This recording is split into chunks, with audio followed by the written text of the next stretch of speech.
Well, guys, I told you that it was worth it. Space is literally the final frontier, the best place ever. Dweebs, I understand that I hope, like I told you clearly previously, that you activated our Geller fuel generator, right? Jelly field generator? You're joking. You said get the jelly field generator ready, so I built it, and now we got jelly for all the crew. I thought he said jellyfish.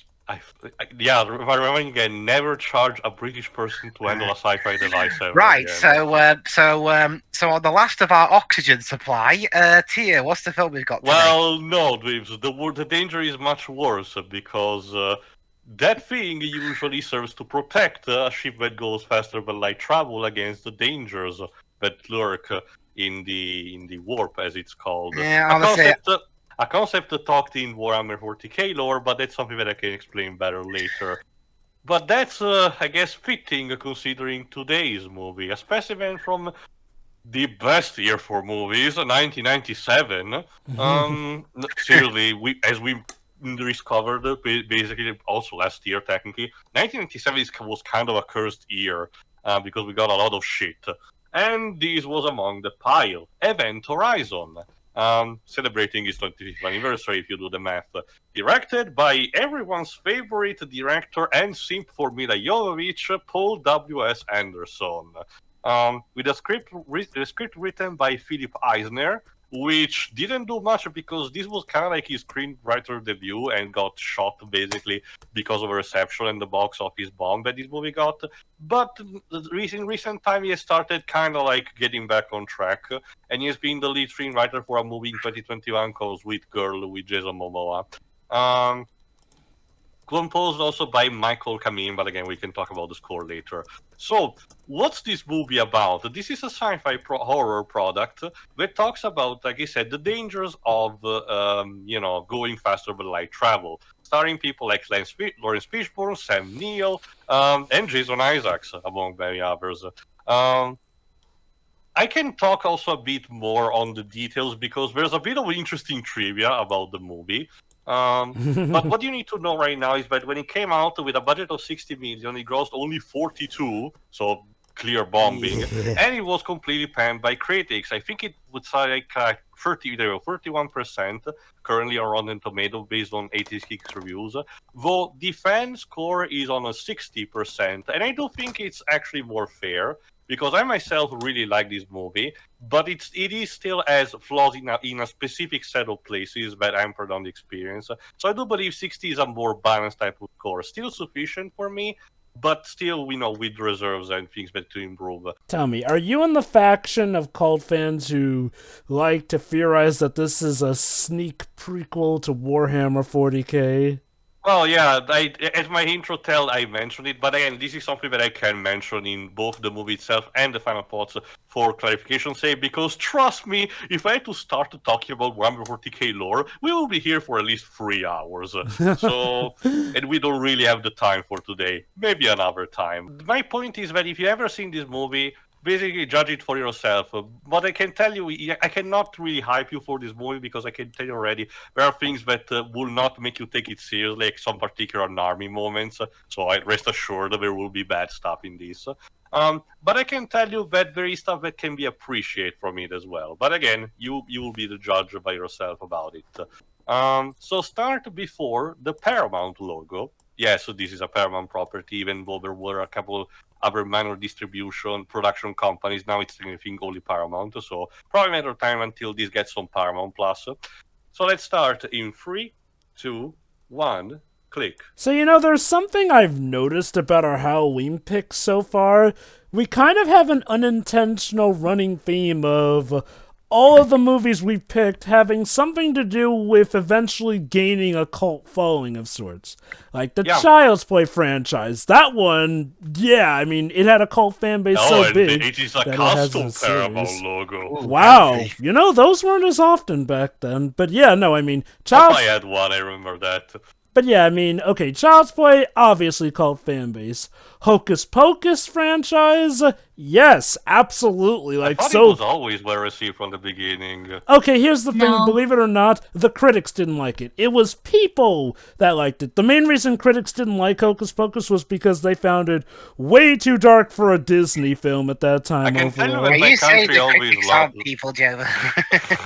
I Anyway, can tell you that my country loved it from the beginning, but yeah, also you can tell this was done from the 90s because this beginning credits music is so fitting. Yeah, let me tell you about something. Out in the right in the middle, the score mostly fits the movie. The beginning and end credits do not. Like absolutely. oh boy, so we're in for a bit of a wild ride, I guess. It's kind of a bit similar to Lost in Space, which Don't came hurt. around the same year. Anyway, back to what I was saying. Victor Frankenstein, while definitely B-movie tier, has also garnered a cult following for various reasons, and now it culminates with this movie here, Event Horizon. I can tell you this.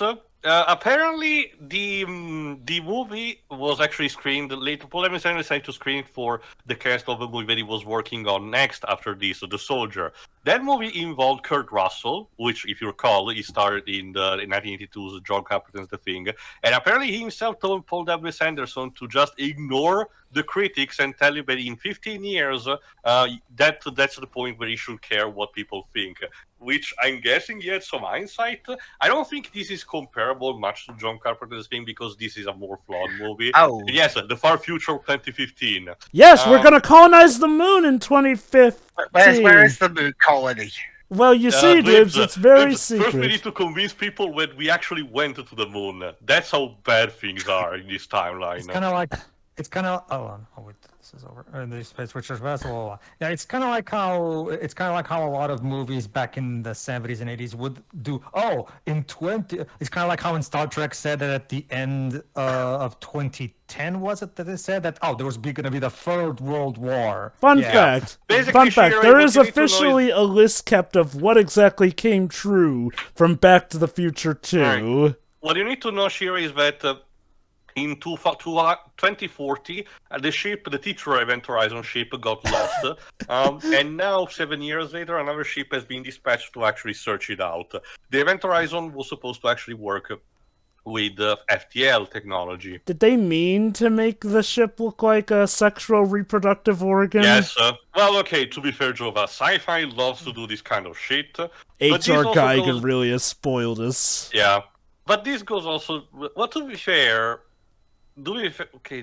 Yes, no, ignore what I was about to say anyway. But Whoa! it's CGI! Paul W. Sanderson, so yeah, CGI. You know, for all its faults, I gotta give Titanic credit. It's had some pretty great CGI given that it was released in Didn't it use 1997. Industrial Light and Magic? That's kind of like going on easy mode. Well, then again, I'm assuming- ILM also did the effects for League of Extraordinary Gentlemen, and Yeah. What? Well, Titanic had most likely a much I bigger said- budget and a much better technical director. Okay. Sam Neill kind of has a bad luck because outside of Jurassic Park, the movies that he starred in tends to be largely ignored. There's the most major examples are this one and In the Mouth of Madness. Hey, mean- Tio. Let's not forget United Passions. United Passions, yes. well, I mean, in this movie, he at least gets to play his own nationality. No, he's supposed to be Australian, not New Zealand. Yeah, remember... Everywhere I've looked up, it says he's New Zealand. No, I don't remember if it's strictly him then, because there's a bit of a trivia. One of the uniform of one of these crew members is supposed to have the Australian flag, but Sam Neill, insisted to mention that instead of the Union Jack, to place instead the Aboriginal flag, Australian flag, because he believed that ideally in the year in 2047, mentality would change to reflect that. So kind of had a bit of hindsight himself. Why is the camera like this? Because again, we're in space Shiri, so gravity and stuff. There's a bit of artsiness to it. Yeah, Siri, take out the camera part of your sentence. You can apply that to Paul W.S. Anderson in general. No, For shut example- up and say it. For example, this exterior shot with the CGI actually works enough.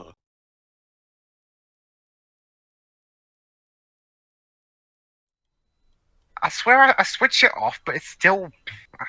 Siri's always listening. Ah, I don't want it to, it's creepy. Anyway, speaking of creepy... I can tell you the movie tries to have a couple of jump scares, but again, it's okay. I can tell you it's not as bad as stuff like the Bye Man, but Mission Top Secret, the best kind of missions.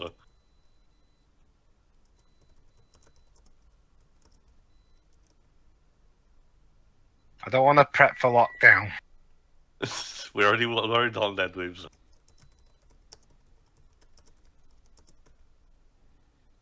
And yes, that's Jason Isaacs. Huh.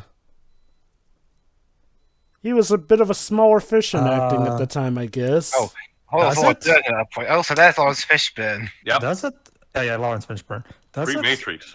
Does it, dude? I mean, I was under the impression that Mars didn't have people, period. But Well, apparently remember, had- it was mentioned in the recap that we started colonizing. Oh, Yeah. okay.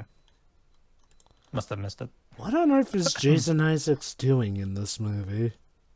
Getting a paycheck like the others. Well, It sure sounds like they came to get a paycheck Yeah. because, Yeah, I man... can ask for something out of Sam Neill and Lawrence Fishburne. I mean, Now, Well, as go- mentioned in a couple of reviews of this movie, you can tell that they try to also simulate a bit the first Ridley Scott's Alien movie. Oh my god, you're right. In fact, a lot of these sets remind me of bouts from Alien as well. It's also the fact that this is a crew of people who normally are not supposed to do this kind of job, but instead are entangled in something tied to the, to the Earth Corporation.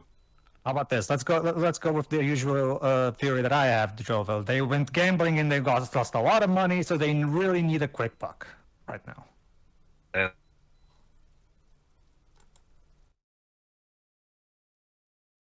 So now what? They're going into like hypersleep. Mm-hmm. Oh, Cryogenic also sleep. like Alien. Although, in this case, the pods are vertical, not horizontal.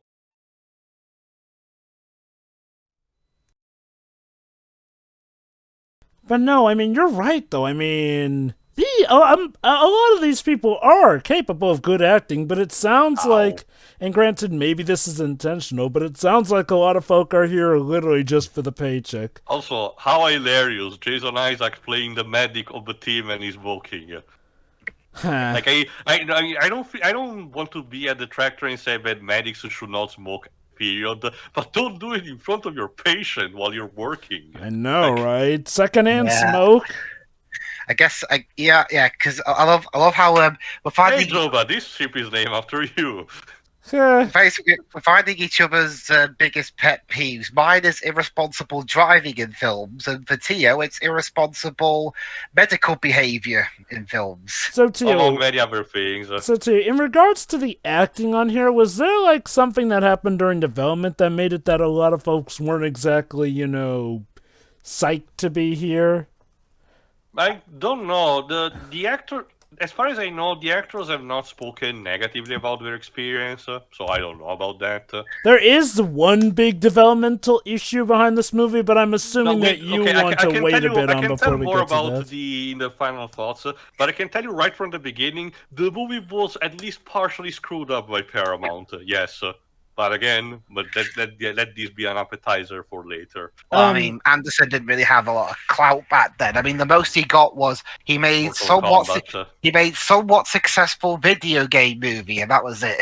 Oh god, Paul W.S. Anderson. You know what? I will give him credit. Mortal Kombat. He managed to make a good PG-13 Mortal Kombat. That takes talent. That being said, the man, even before his post-Mila Jovovich days, had some issues in the director's booth here and there. It's interesting because over the years, Paul has actually said in interviews that he does indeed regret not making that sequel. Wait, what sequel? Malcolm and Annihilation. Yeah. Oh, that's right. Wait. Oh, right. I keep forgetting he This was the apparently movie. wasn't involved in This that. movie we're watching right now, Java. That's what he was working on instead of Mortal Kombat Annihilation. Oh, Yeah, I like how get the David- feeling he definitely would have been better sticking with Mortal Okay, Kombat Java. You mentioned Annihilation. Warhammer 40k. You can tell that instead this inspired a plot for a later product. Instead, Dead Space. Okay, so if I can understand correctly, I think what we have here is essentially, a movie that has very good concepts, but drops the ball on them. Oh, Okay, do we want to have another take? I'm sorry, do we want to have another take on that scream okay. there, Sam? Okay, I get what the scare was supposed to be, but Sam Neill's screaming was just a bit goofy. Do you Actually, even call that a scream? Also, Tio, is that like, the meme scream I hear some people use sometimes? The one that goes, oh! No, there are several, and this is not one of them. But seriously, though, like, again, was it intentional that you sound like that? Or is it literally just... Probably bad direction, and again, knowing Paul W.S. Anderson, I can't believe that. Okay, normally I would expect this of Paul W.S. Anderson. The odd thing is that this is Paul W.S. Anderson coming off of Mortal Kombat. What happened, dude? You were on a high-rise, and... Well, was this just a stepping stone for him? It does make you wonder if that movie was more of a fluke than anything.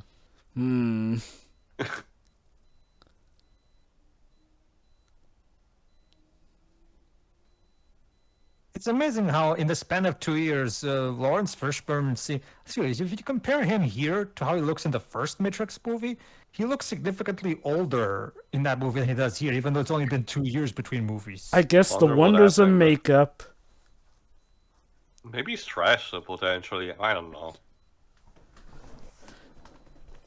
Oh, yeah, In fact, first thing, in here he has hair. In the Matrix one, he does not. Okay, to be fair, if I recall, didn't the Wachowskis ask him to actually, be bold? Yeah, and to be fair, he has that hair in projects after the Matrix as well, so I assume the whole true. shaved head thing was just a thing for the Matrix trilogy. So, Which is weird, because all the other characters in their Alright, real life selves have hair. We're about to get some exposition.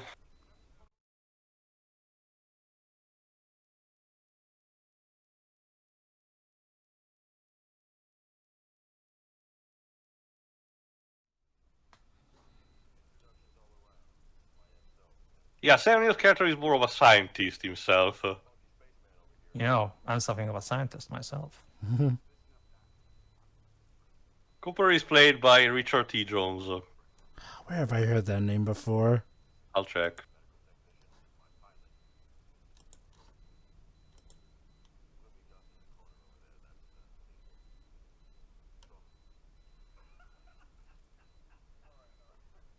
That was Hilarious. funny, Very I funny. guess.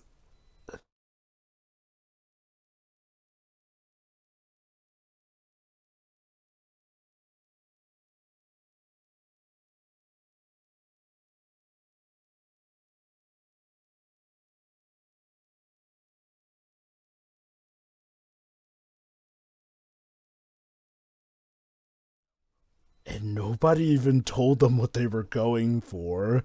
No. Well, they were told that the mission was top secret, but so they had to agree on that. At the very least, surely they could have held a mission brief before they had to cryogenically More like getting the freeze deeds themselves. now.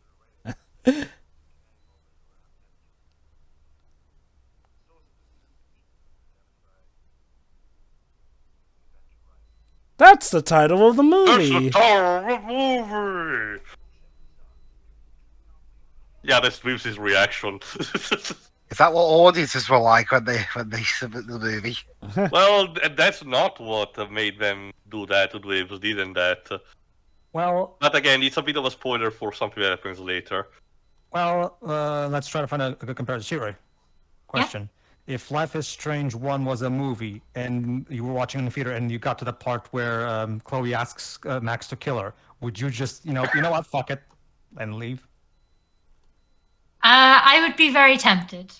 All right. Alright, explanation about FTL travel, believe it or not. And Sam Neill is gonna do that. Mm-hmm. I wonder if Literally a this. portal. I wonder if this information will come in handy later in the movie.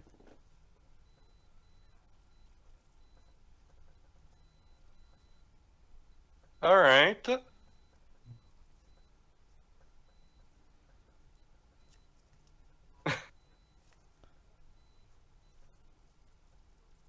Yeah. Yeah.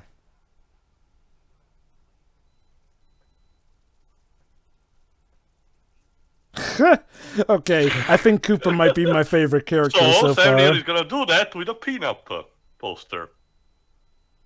Think of it like this. It's a bit This naked stupid. sh- Oh no, not but to make it Vanessa! work. Look at this. This naked chick represents the black hole, and this naked chick represents the magnetic field. But to be fair, his explanation still has some merits. You know, the curvature of space is also exactly what he's about to show. Maybe they have nothing else to explain with. I don't know.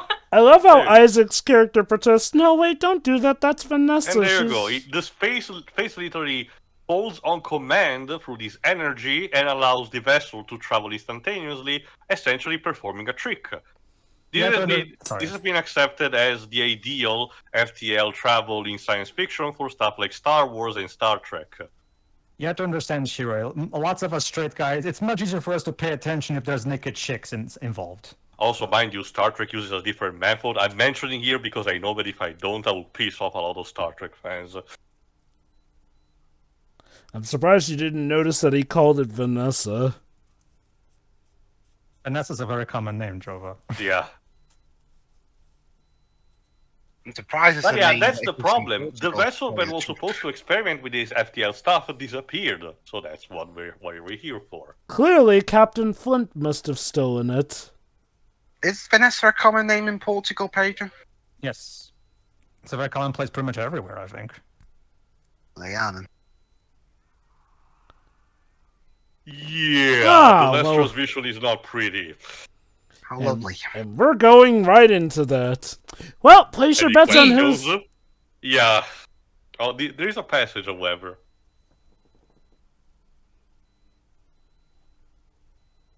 And what does it says? Interesting mixtape.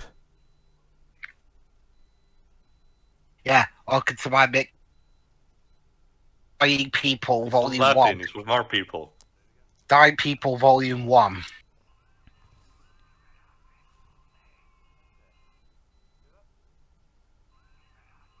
Mm-hmm.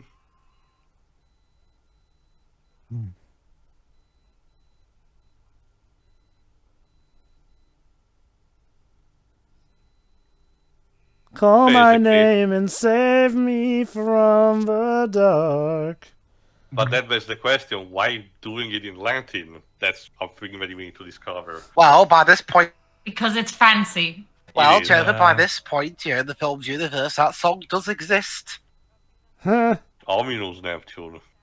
What you mean crossing the event horizon? No, because that's instead what happens with FTL technology, and these have not used that.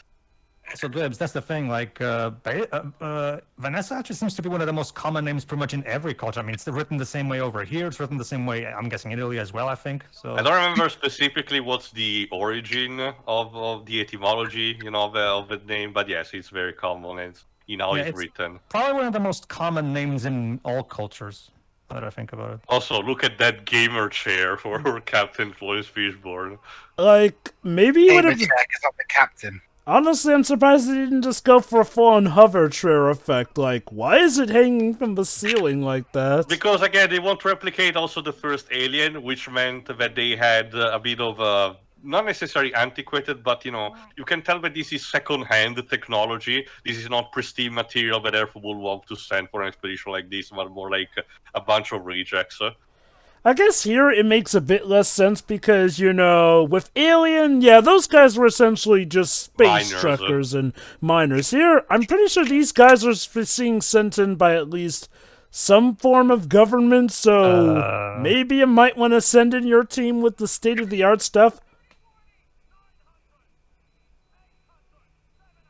Hold do it! something. Stay on target. It's starting to give me some major Prometheus vibes. Oh my god. There it is. Woo! You did it! Hey, look! It's called Event Horizon! That looks like the Death Star. Like, we're just... Wait, it's not spherical. I can tell you that. So now, Oh, wait a minute, wait a minute. Okay, sure. Yeah. Oh, let me guess. The Event Horizon is the... Oh god, it's even shaped like a fallopian tube. Remember, it's See- the one that we saw at the beginning. Everything is a penis. Again, Jova, it makes people pay more attention. You see, so the ship is the penis, and the place Actually, they're about to sure. enter in is the egg, and the people inside are the sperms going to inject themselves into said egg. Freud was right, yes. Justin is played by Jack Nosworthy Jr. Yeah, In it was this weird. case. Like from that earlier shot, it kind of looked like a sphere, but yeah. Also, Jova, if you're asking, Richard T. Jones was in Super 8. Oh. Huh, good for him. Good for So him. there is that. Well, okay, at least Oh my god, it's even... No, wait, hold on. Maybe it's Again, not going Jova, to be to. fair, a lot of sci-fi products do have that kind of, phallic symbol. It's nothing new. I guess. Although, I feel like Alien definitely did it the most. well, I guess I'll at least give it to them. They at the very least listen to Sam Neill. So, unlike what happens in After Earth, where Not listening again- to Will Smith. well, I think with After Earth is the opposite too, where they shouldn't listen to him because the character's saying something really stupid. Oh, asteroid's coming. How do you know that? I put my ring up against the hold. So that tells no, fuck off. Like, Apparently that works in that universe. no, it's more of a superstitious thing rather than a natural educated guess, Joe. But that's my But problem. but you know? Joe, but Pedro, how can you not trust someone that's called Cypher Rage Yeah. _87? Yeah, that's the thing, Shira. Shyamalan actually made a movie that's supposed to be taken seriously, where the main character is called, I kid you not, Cypher Rage. I, for one, am actually advocating for, not laughing immediately at every single fictional, name that comes up in a fantasy or scientific setting, but that one is a bit too much even for me. That one sounds like somebody's Sonic OC from way No, back that when. sounds like a name from one of the many soldiers you can recruit in Metal Gear Solid 5. So yeah, Sam Neill seems to be morbidly interested in actually exploring the ship himself, but Lawrence Fishburne instead is having the voice of reason and said we cannot just, going in guns blazing. There you go, Jova. You wanted some phalluses? There you have it. Well, at the very Wow. least, It's literally coming out like a horse cock. at the very least, they're being more sensible than the people in Prometheus. And also, Like say the- what you want about phallic symbolism, but at least it's practical. Oh, yes. Okay. Yes, it is. To give you an idea, Shiro, in comparison to this movie, in Prometheus, when they get to the new planet, they go, one of them takes off the helmet. Don't take off the helmet. We don't know if don't be such a skeptic. It's not being a skeptic, you moron. You don't know if the atmosphere is breathable. Like, It yeah. kind of reminds me instead of also the 2011 John Carpenter's The Thing prequel, where the characters are so stupid. Again, we will see better when we actually comment on that movie, but the characters in the movie are so stupid that they immediately almost want to touch the Thing. Also, was God. one of those guys' code's name... Okay, was the code name actually Baby Bear?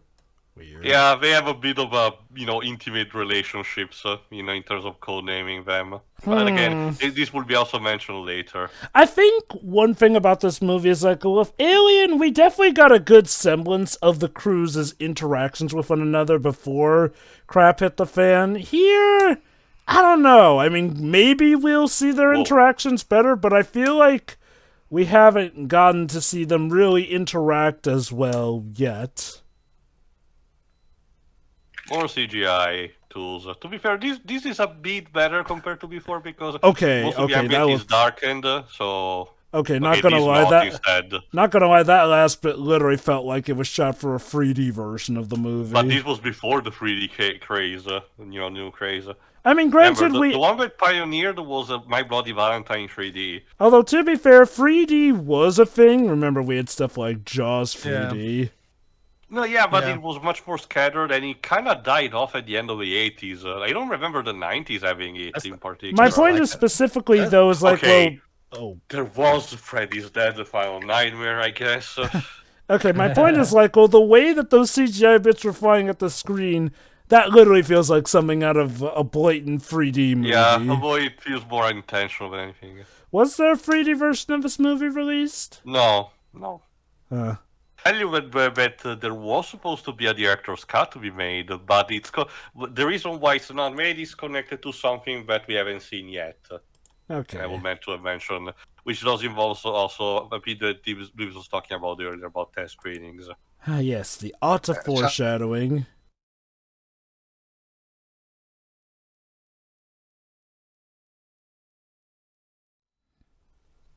But in terms of what Paul W.S. Anderson did after this, he did a film called Oh my god. Yeah, like- those Go, jump Dibs, go. scares. Soldier a year later Mm-hmm. than this film did, Yeah. and then a TV movie called The Sight before making Resident Evil, and then just And then Predator going from and Death there, yeah. Race, and yeah.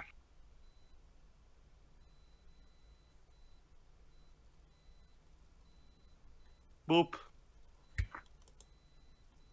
Still works. Huh.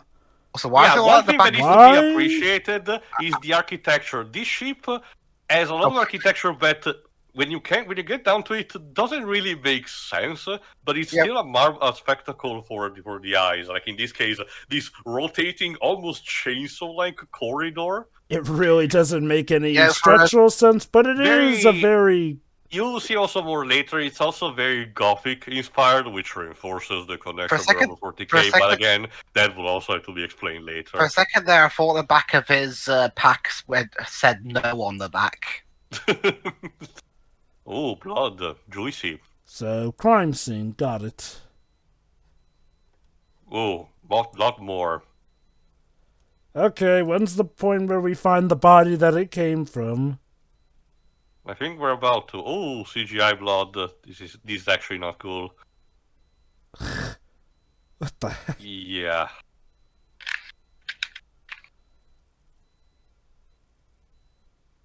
Seriously, with bits like this flying at the can assure screen, you I that really... I can assure you there was no at least no plan for 3D. I seriously have to wonder if they did intend for it to be 3D Maybe at at some some point. point. Because seriously, with all the bits flying at the screen, it literally feels like, that obnoxious thing that 3D movies like to do. All right, let's take a look at this bad boy. God damn it, stuck CD. Wait. God damn it, we can space travel, we can't fix goddamn CD trace. Is something sneaking up on him? CDs have long phased out. There It's a we go. struggle. Brrr. Okay, I'm not gonna lie, these jump scares are starting to get a little obnoxious. No, that's clearly not explosive decompression. Looks more like he had a bad experience with Hellraiser. People compare this also to Hellraiser, and it will become more apparent later. What? In Universal actually watching the movie Hellraiser? But in terms of similar aesthetics.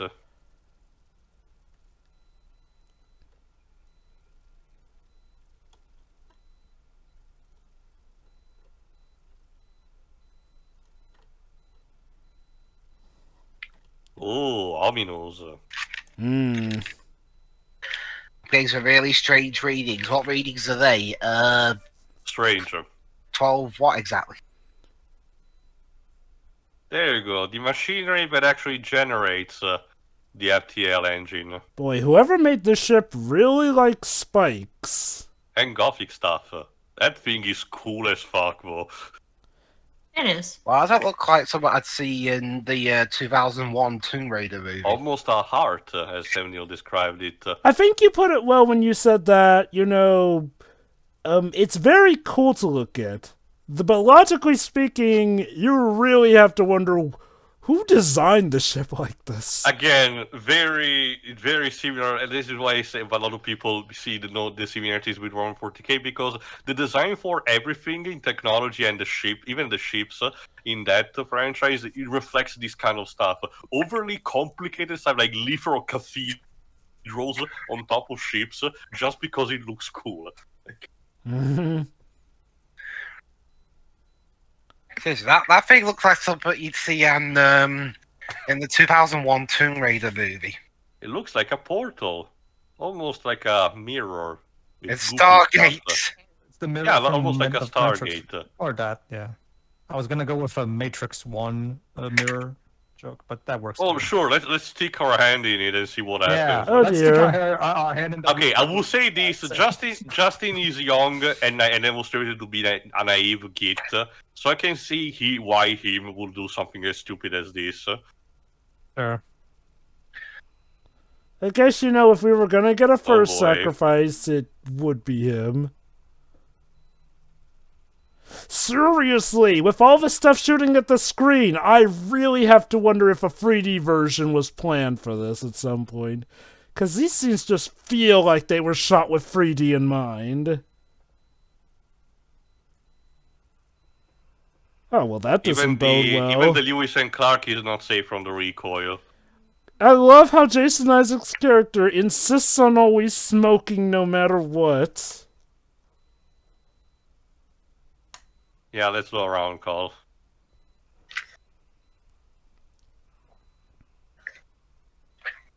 Hey, at least quick thinking.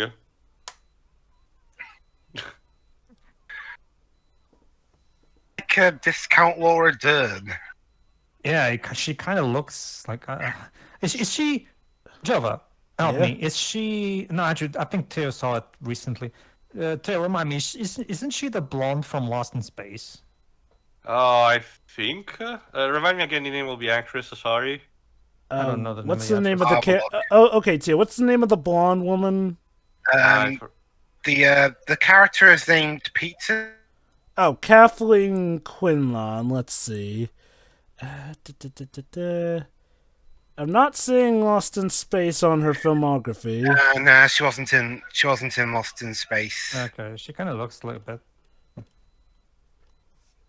Honestly, she probably would have been too old to have been the blonde daughter from Lost in Space, the movie.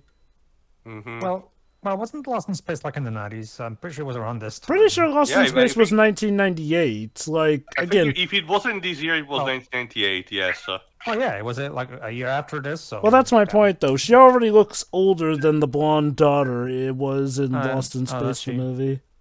Also, sorry, Shay, I forgot about this. Sure. Oh, it's okay. Luckily, I had to look away at that moment anyway, so it's fine. Okay. Thanks, though. Alright for luck, I guess. Yay. Yeah, let's just fix this shit. Let's restore the gravity. Nice. Literally broke like porcelain.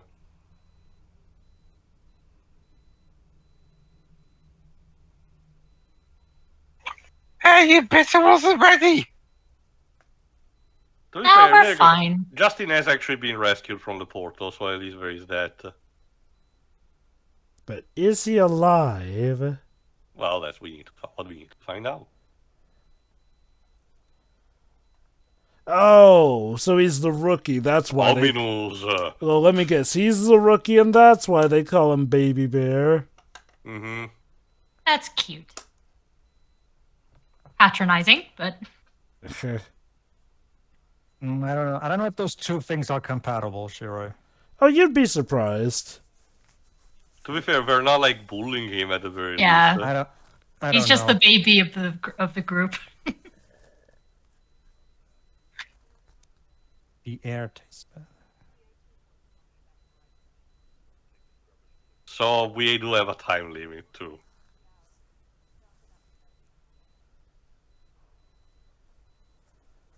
Damn, Shiroi. They literally had a do the universe style disaster, basically. But none of them are stupid enough to get stuck outside. So what do we Hey, do? this is also Paramount related, so Okay. I wouldn't put that scenario out of the way right yet, right away, Shuri. Let's first see Okay. how things turns out. Sure. Speaking of Paramount, the music just there sounded like something straight out of Star Trek: The Next Generation. It's abundantly clear that this movie is trying to, cater to the Star Trek type sensibilities, Okay, Well, look at I will say he this. was the late Michael Kamen. I will say this. While we've seen some scary imagery. oh, trust me, Joe, but we haven't started yet. Oh, Ooh, goody. goody. I guess I'm just not really getting the horror vibes, even though we're at 35 The first minutes half is in. where mostly setting things up. All right then. Jova's waiting for people to get maimed. Not Well, let's start to see what's wrong with Justin. not Shiroi, see- not so much that, Shiroi. It's more like I feel like it's weird, but in a way, I feel like the movie hasn't properly begun yet. I don't know, like, Yeah, well, I can see what Jova means. Yeah, I feel like the plot moves at kind of a bit too, which is weird because this movie is not long. So I think the thing is There's, like, well, there's also a good reason for that. Like he said, there was supposed to be a director's cut. That means there was a lot of footage missing. I do uh-huh, wonder. So we have Around a 30 Venom minutes in total. So we have a Venom on our hands. Okay, Gotcha. if I may, the way I feel like with this movie is that I feel like there's a premise that we should know about by now, but we don't really know what's going on. And not in the sense like, oh, it's a mystery or whatnot. I mean in the sense where it's hard for me to particularly care about the characters, like, to that extent. I don't really know enough about the context of this movie yet. I was actually about to mention that, so allow me to add that to you. I get the feeling those cut 30 minutes probably are to blame because, so far the movie hasn't really had enough human moments to really, humanize the characters, obviously. Most of the time, it's just the characters spouting exposition about what's going on right now. And, as a result, it's kind of hard to really, care about them. They seem more like tools rather than actual characters so far. It's already, like, we're already halfway through this, and so far all we've really had is, we're on a rescue mission, and Yeah. they haven't Alright. added any of the, padding to that. Alright, Yep. the big question is to understand also what happens to Justin is to understand what is wrong with the core of the ship, because that seems to be the key of everything.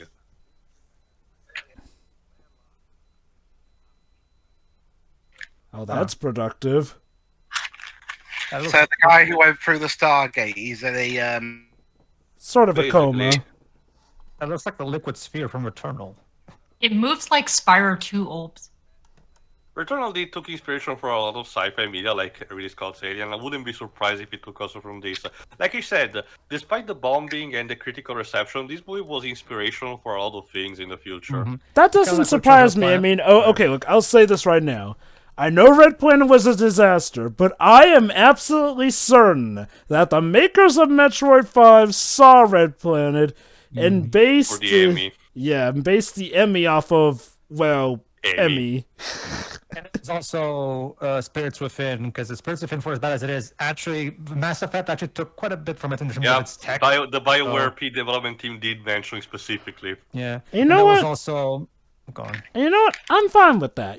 Sometimes even the worst products were just very good concepts that went wrong. And it's nice to see other products that take those concepts and run with them better.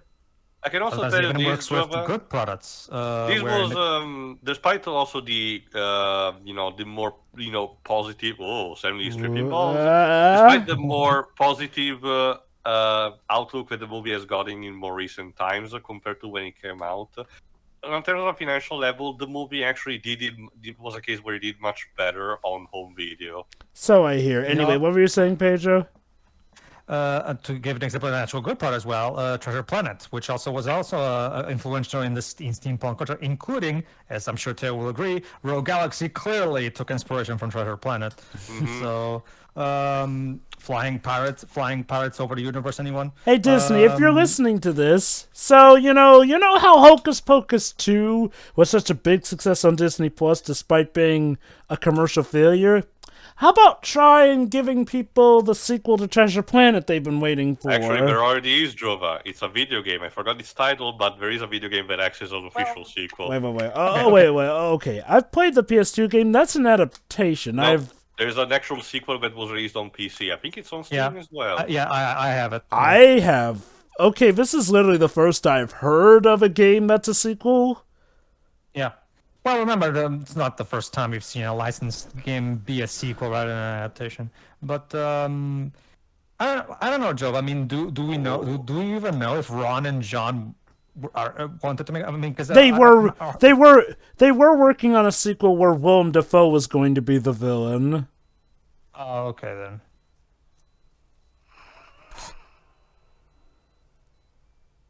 Hi. Oh, hey, it's your kid. What? With his legs rotting. Okay, I see. It's not just Sam Neill who has some kind of syndrome. It seems that whatever's happening is making the characters, just like in As Above, So Below, experience their regrets and worst fears. So, question, will we at least get better context on those regrets and fears here than we did in As Above, So Below? See. Yes, Pedro? The problem, Ted, was that it didn't really look like she was just seeing her son damaged. She was like, oh, I've got a headache. That sounded more like she was just complaining about a headache to me. Yeah. If there's definitely a low point in this movie that's consistent across everyone, it's the acting. Like, I do blame it on the direction that Paul W.S. Anderson gave it. Again, we have seen this problem as well in the Resident Evil movies. It has his fingerprints on it. Because as we know, all of these actors are capable of better anyway. And you know what's weird? Because like Jova was saying, the acting in Mortal Kombat 1 was fine. And especially from the guy who played Johnny Cage. I forgot his name. And I'll even go a step further, Okay, well, the sequels ended up being god-awful. At the very least, the first Resident Evil movie is relatively fine. Let's try to clean the footage. Oh, boy. Fucking electricity. No. We're not watching the course, Neo. We're watching Event Horizon. For what it's worth, when they were doing like really big editing, when 2 hours and 10 minutes, one criticism he noted was weak acting. Oh God, it's as green as the Matrix in here. All motherboards. Wow, the motherboard room at how 9000's motherboard room suddenly changed to green instead of red. Well, that ain't good. Epilepsy. This guy looks like a discount Ralph Fiennes. That's Jason Isaacs, Pedro. Wait, oh my God, it is. Yes. He looks so different in this. Who designs their mainframes like this? It's cool. Shut up. Okay, to be fair, 2001 kinda had something. Well, actually, no, never mind. If anything, this is a more comfortable room than the one in 2001. Yeah, to be fair, the one in 2001 wasn't a maze, so I guess there's that. Fucking cheap-ass Taiwan products. Here's a bigger question, Joe. Who the hell builds a motherboard room where people can just walk into it? That's exactly my responsible for replacing components, like in this case. Like, I mean, guess. Anyone die yet? Nope. Oh. Well, sure. Here's what happened. One of the women had another vision, like Sam Neill had before, of her son having, his legs destroyed, and she's supposed to have she's supposed to have a horrifying reaction. Problem is, the actress sounded more like she just got a headache rather than being horrified. Well, this is an inconvenience now, isn't it? You can tell that the Dead Space games were also inspired by this, because particularly 2 has a lot of sequences similar to what's about to happen. Except, I Oh, forever and How ever. about no? Also, I I'm sorry, Sam. That's the look of dull surprise instead of terrifying. Oh my God! I just saw. I think that's his dead wife. Yes. You know, in hindsight, I probably shouldn't have done all that masculine. I wonder. Okay, that's the thing though. Between Paul missing doing Mortal Uh-oh. Sam Neill, and also Sam Neill missing The Lost World, Jurassic Park. Wait. This, I wonder which one of them regrets. Okay, I don't know, dude. Now we're fighting the firemen from MGS5. MGS5, okay. yeah. Just sprinkle some water on it, it could be fine. So that happened. Yeah, that's the thing. A lot of things sure happen in this movie. Almost as if there was cut footage. Yeah, I can see what Teo means. Yeah, there's a lack of build-up and context for a lot of the stuff that you see. Well, things just again, happen because- there is a partial reason for the cut footage, but we are surprised that we aren't there yet still.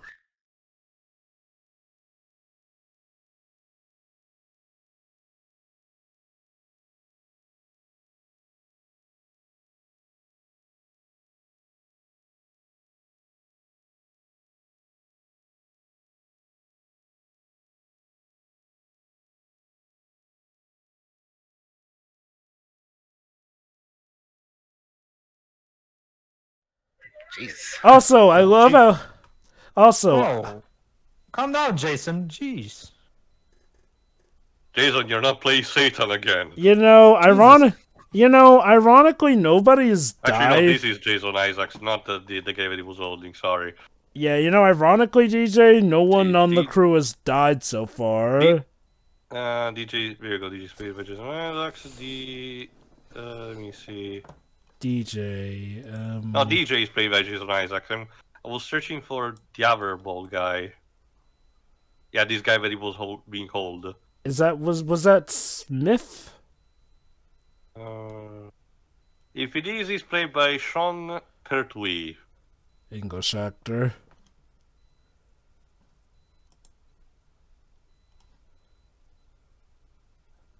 Fish. And I'm gonna punch him again. Punch you straight in the gabba. Yeah, okay, yeah. The fault really has to be with the directing because no one's acting really feels like they're meshing well. Yeah, I mean, I've seen better from everyone, even Lawrence Fishburne. Oh, no. I mean, Okay, look. The Matrix films sell Lawrence Fishburne short, but I assure you, he is a solid actor. Oh no! Like watch the John Wick films for that. But Actually, Jover, I'm going to disagree. I think Lawrence Fishburne was better in those than this. Oh, yes, yes, it's just strips. I get that. My point is, I feel like people who think, Lawrence Fishburne isn't that good, they're usually basing it off of his performance in The Matrix, even though I'd argue he played his roles very well to the letter. It's just, again, how he was directed to be for that. Yeah. Sorry, go on. Sorry. Honestly, forgot that trilogy. The only real moment where I would definitely say there's bad acting from Lawrence Fishburne is the speech in Reloaded, because I have no fucking idea what the fuck they thought they were doing with that speech. To be fair, I feel like Reloaded as a whole is kind of just the lowest point of the trilogy in every thing, pretty much. I mean, I'd argue Evolutions. Yes, I enjoy more Evolutions than Reloaded, to be honest, just for the action scenes alone. The car chasing Reloaded goes way too long for me still. The main consensus seems to be that, people say first Matrix movie good, second one is the absolute worst, and third, it depends. Yeah. And again, the dialogue before with Lawrence Fishburne had the lieutenant suggest that the events makes it almost as if the ship itself is almost alive. Hazard. Okay, Resident Evil in Japanese. I don't know, Joe, but most of the consensus I've seen is people, don't get me wrong, people who, of course, disagree, but most people tend to think the third one is the worst of the original trilogy. Really? I thought most people thought the second one was the worst. Maybe times have changed or I was mistaken. A lot of people tend... as far as I'm aware, there's always been the thing where, Reload is okay to bad, whereas Revolution is definitely the one that people say, oh my god, this is nothing but nonsense. Oh my god, movie, we get it. Jump scares. I And to think, out of all the Matrix movies, the one with, at least in my opinion, the one with the best acting in it is the fourth one. Yeah. That is true, but at the same time, the fourth one just pisses me off. From what I've heard, the fourth one may have the best acting, but it probably is the worst story to a lot of people. The fourth movie. I mean, okay, the fourth one, to me is just hilarious. It's the third one that pissed me off. The fourth movie is a movie. The fourth Matrix movie, Joe. It's a movie made for people who dislike the Matrix, basically. Now that you mention it, I could absolutely get why people would consider the third movie the worst. Like, Reloaded has its... Paul, the camera angles. Why are you doing this? We did not really need a Dutch angle there. It's not just style. That. Ever since the start of the scene, you can tell that Paul wants to have the situation be tense, and thus having all those different Dutch angles. But again, they become a bit more distracting. Again, Alien, you are not. Again, and interesting enough, Sam Neill wanted to actually open the door for some reason. Hey, never mind. Wait. Where is Baby Bear?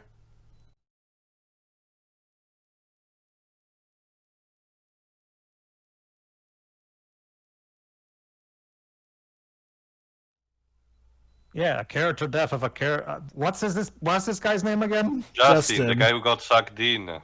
Oh, okay. No, Justin, please stop. Come back. Oh crap, the two black guys are out. None of you get into harm's way! The last thing we need is the black guy dying first. Okay, so why is he doing this again? God damn it, Paul. That's what they're wondering themselves, because ever since he got, pulled back from the ship's core, he has been acting strange. Oh my god. First he... Kind of looks like Tom Holland in this shot. Yeah, kind of, actually. Oh my god, Joe, I just realized, actually. The first guy to die in his Mortal Kombat movie was indeed a black guy. So, even in his best movie... Yeah, so what chance do these guys have? You'd think the fact that one of them's played by Lawrence Flipping Fishburne would help, but, yeah. Oh god, that would... Oh my god, you just reminded me about how Passengers literally brought in Lawrence Fishburne in the last few minutes just to kill him off. Yeah. Why even bother at that point? Because Passengers was a terrible movie. Again, like I said in the commentary, that's why again a good amount of appreciation to Child's Play for not falling into that one. Yeah. Justin! Oh my god. No, Baby Bear, no! And okay, so I don't know what's worse. And there you go, the depressurization actually snapped him back to normal. So, Paul W.S. Anderson's not only trying to... wait. He's not only trying to destroy my ears, but my eyes with all this flashing going on. Hold on, wait. wait. Generally forgot about the movie's almost like played in a rave. So Justin's called Baby Bear, and apparently that woman's called Mama Bear. And the captain is called Papa Bear, yes. So this... Red Riding Hood symbology. Oh, no. Oh man, this could... No, sorry, ignore me. Goldilocks, my bad. Goldilocks, yeah. Well, Taylor, the Warner Brothers Looney Tunes versions of those characters crossed over in the Free Bears short. So there's that.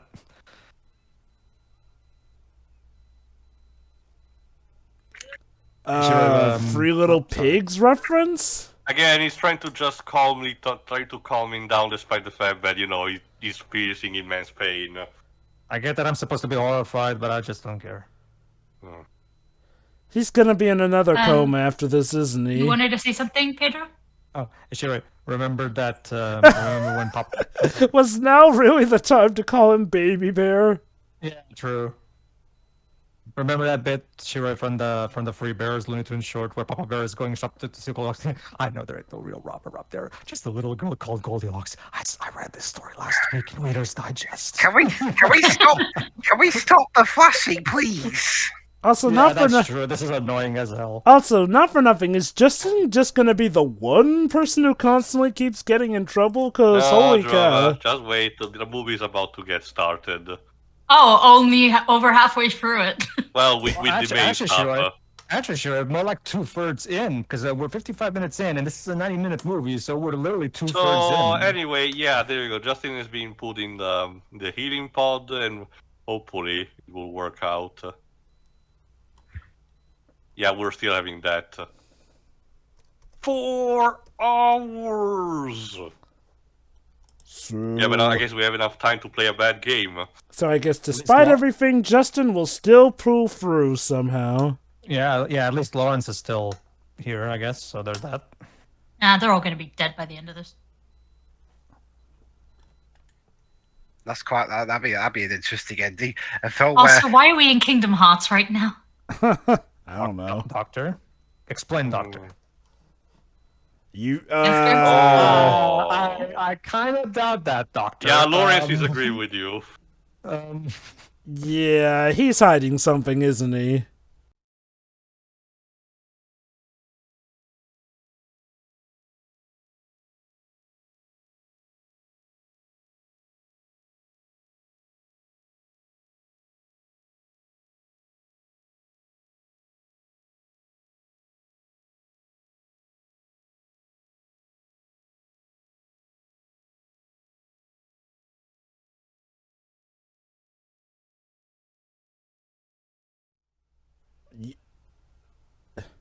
You built this thing and you don't know. It was more a tentative exploration than anything. Yeah, I'm sorry, I'm with Lawrence on this.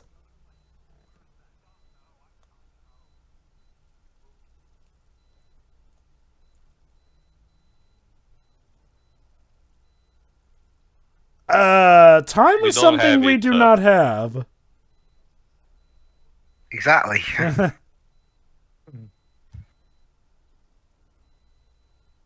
Well, I do appreciate how the continuous shot was pulled, at the very least. Oh, I thought it said to be continued, and I was like, wait, what? No.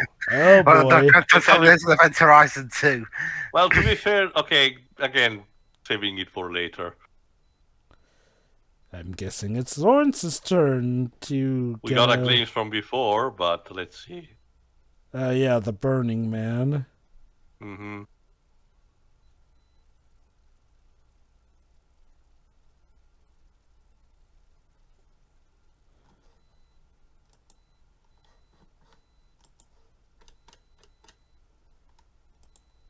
Think about the Matrix, Lawrence. You will be fine.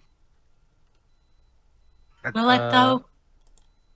Jump scares Yeah. again. More like visions. In the form of jump scares.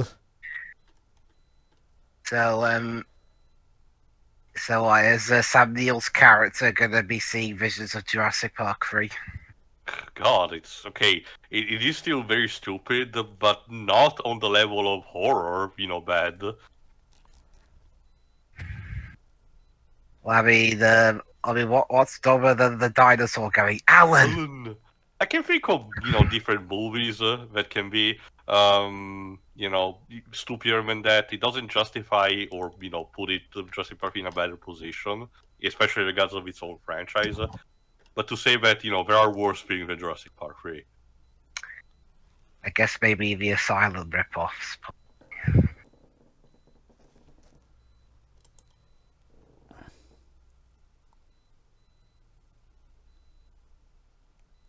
Weird way to put it, but okay. Wave after wave. These are like song lyrics now. Wave after wave, he was screaming at me to save him. I Okay, did the only thing I could.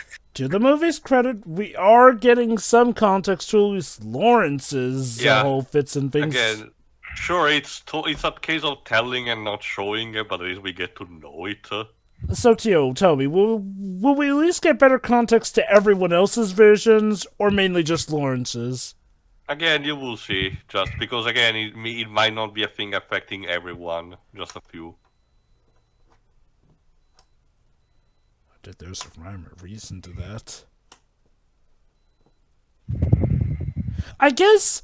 Okay, here's my take on this. This feels like more of a revelation or something we should have come to around the halfway point as opposed to, like, Again, two-thirds into the considering movie. everything, this probably was supposed to be originally the halfway point.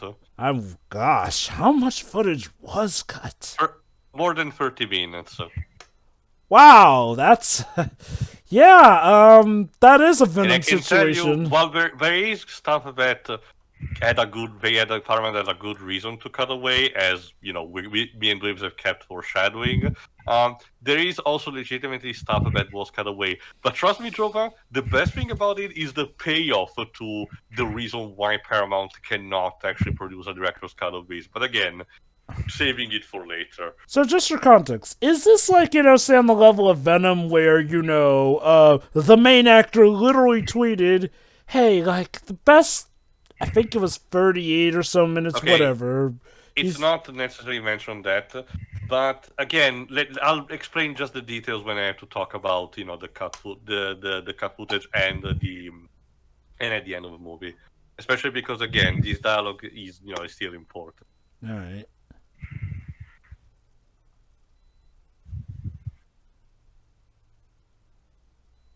Compelling. That's just crazy. That sounds like the plot of Doom. Kinda. Well, Doom is more of a case of the Mars colony of Earth decided to actually open a portal 12 just to extract energy from it, because why not? You know what's sad, Tio, though? A space portal leading to hell? That would make this movie closer to being a Doom adaptation than the actual Doom movie with Dwayne Johnson in it. But don't you see, Jova? That had a first-person sequence in it. That totally makes it a Doom adaptation. I just can't believe it. How do you screw up a Doom movie with Dwayne freaking Johnson starring in it? Like... Have a director who would go on to make the Street Fighter Legend of Chun-Li movie, of course. Oh, God. That movie may be even worse. Alright, in the meantime, other characters are actually, plugging in the hole so they can actually have breathable hair. Yeah. Gee, let's have a Chinese character who was born Chinese but loses Chinese skin color to white over the years. Yeah. Because that's how it works. Yikes. Yes, yikes.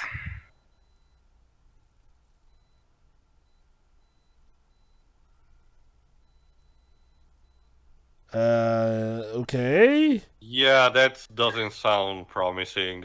No, not really. Okay, we can talk about this now. What you're seeing is what happened to the crew of the Event Horizon. As you can see, bad stuff happened. And for the record,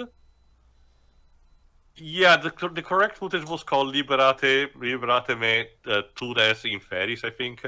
These are very repeated. Yep. Yeah, we're leaving. Yeah, you know what? Was the best choice. Alright, bye. You Going know home. what? You know, I'll give him credit. While this movie hasn't been the best, that's definitely the logical thing to do. That scene that you saw was having people that are actually amputees in order to demonstrate the actual loss of limbs, and actual pornographic actors to make the orgy more believable. However, this caused some problems in the test screening, Dweebs, didn't it? Of course it did. Yes. Not only were there a lot of complaints about the gore, apparently, according to Anderson and the producer Jeremy Bolt, during said test screenings, apparently some members of the audience fainted. Okay, Again, it's so weird though. I get it. Cutting away footage of the actual orgy scene, I can understand, that. But I can tell you that alone would not constitute 30 minutes of footage. And even better, part of the audience were part of the audience were Paramount executives who stopped watching dailies before they shot any of the gore, and well, okay, look how that turned out. Here's the weird thing though. They did seem to leave some gore in. Like, we literally see a guy fall to bloody pieces. So I do wonder. Again, we only just begun mentioning stuff. Oh shit. So he's the bad guy, I guess. Or more like whatever was talking to his head with the with the visions and everything might have finally got to him. Oh boy. Get the Okay, filters. now it feels like we're starting to get somewhere with this movie.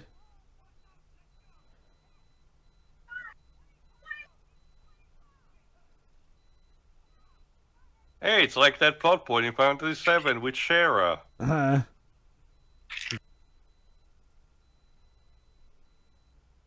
Yeah, fuck this ship.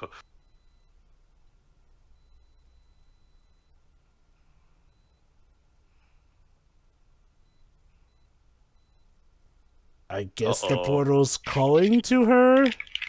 With visions like before about her child. Oh no. That's some bad influence.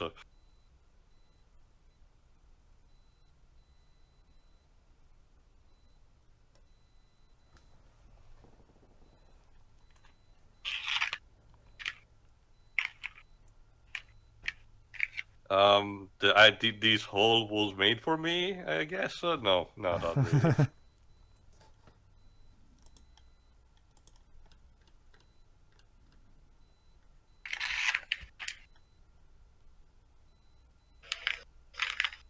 Hi.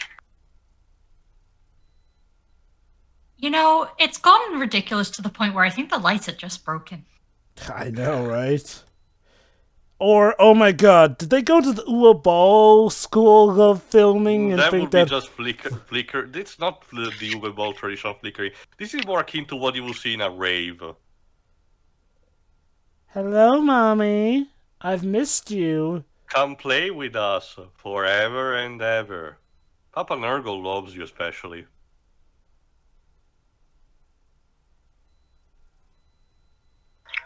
Oh my god, she literally just got Wile E. Coyote fooled there. And that's our first casualty. I'm sorry, Alright. that felt like something out of a Looney Tunes gag where a bad guy gets... Yeah. And the kid Well, look at the bright just... side. Sorry, go on. Well, look at the bright side, Jova. We avoided. Well, we both were fearing, so there's that. Also, I love how the kid smugly just looks over his dirty work. So let me guess, the bad guy is the ship itself, and Shining style, it is possessed Sam Neill. Well, let's see. Oh no, Peters. Can't believe you committed suicide. Wait, hold on. I thought a moment you were all obsessed about staying here, and now you're sad that she's dead? Uh-oh.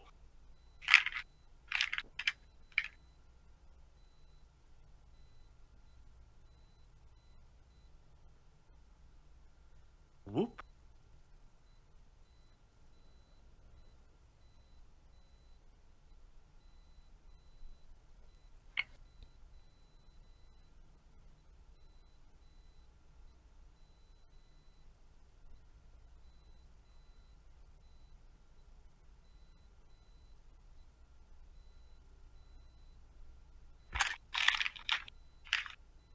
More regrets.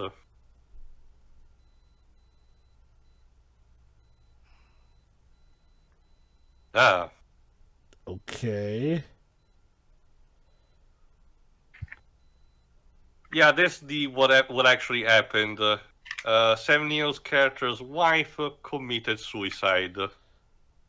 Because he wasn't making time for her?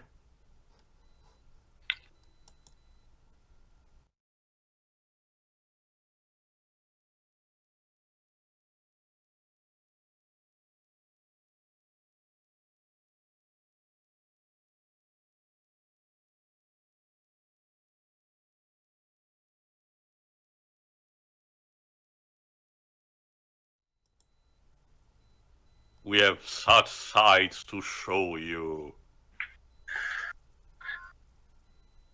Ah.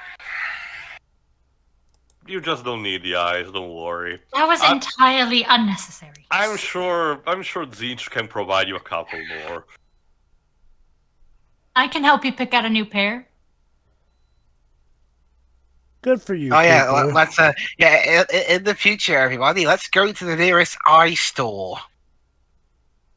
And by I don't mean the letter I.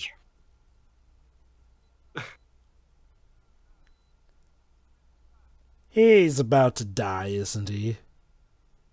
We'll see. Or maybe it's this guy next.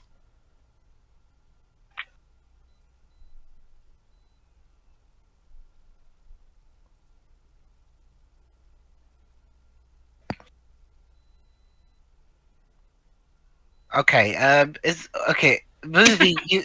You literally just did an attempted suicide scene involving an airlock. Actually, no, that's not the airlock that he was using.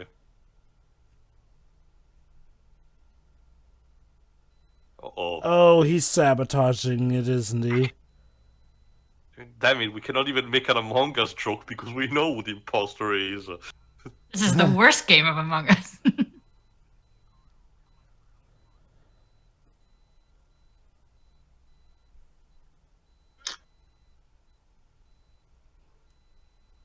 Where could I put it then?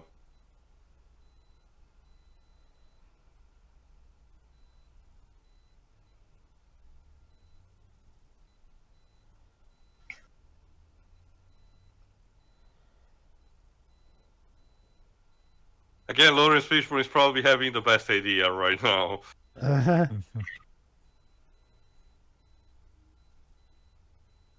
Ooh, 360 shot, Paul. Daring today, are we? Well, I mean, in terms of like camera movement. I love the payoff. Oh. He found it, but it's too late. I love this shit. Well, shit. It really is like a Looney Tunes cartoon. I mean, I was gonna say, at least compared to the last film we did, at least the camera movement's more dynamic. Oh no, Cooper! He spent all the time fixing the fucking ship and it wasn't worth it. It's on the one hand, I agree. On the other hand, I feel like they're doing a bit too much.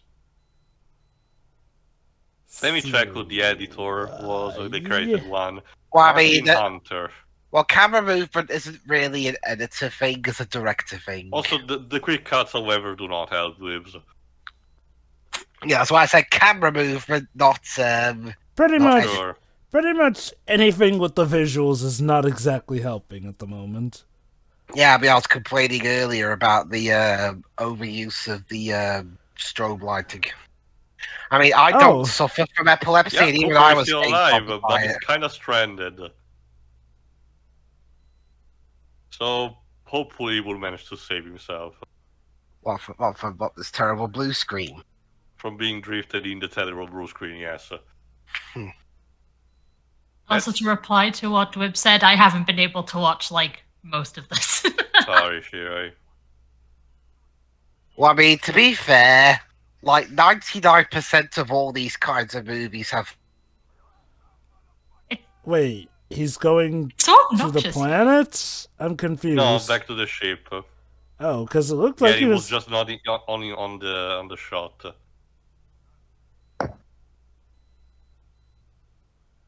Wait, hold on. We don't know if Cooper is dead. Well, he doesn't know.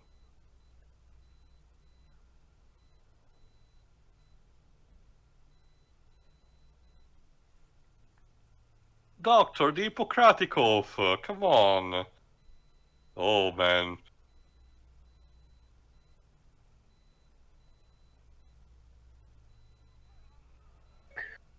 Okay, Sam, Jurassic Park 3 wasn't that bad. You need to claw your own eyes out. I mean, it's terrible, yeah, but that's a bit extreme. I can't answer you right now. Please leave a message after the acoustic signal. Let's do some experimenting. That'd be like if my reaction to Ballistic X vs. 7 was to cut off my hands. Mommy's Lanish especially loves these. They didn't have Operation on board, so they had to improvise. Well, Dwebs, the only one I can think of was the one that me and Shiro just like to joke about, where Hino saw Cats 2019, and he thought, a cat must die for this, and that's why the cat dies in Megaton Musashi. So. Oh my. And I said he could have one. Again, this also is another thing that compare it to Hellraiser, because again also a lot of who can change.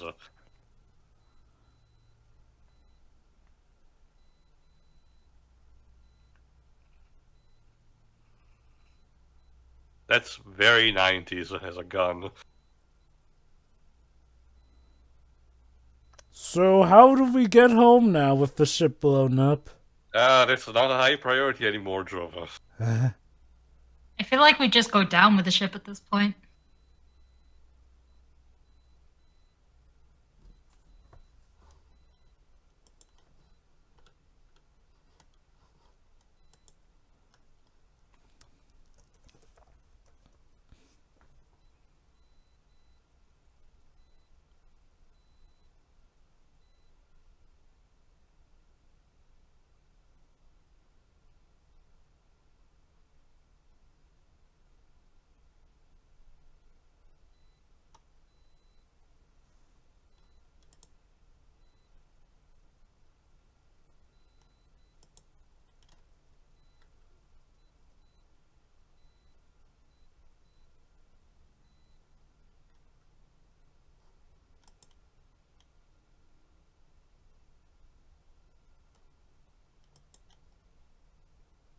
Shit.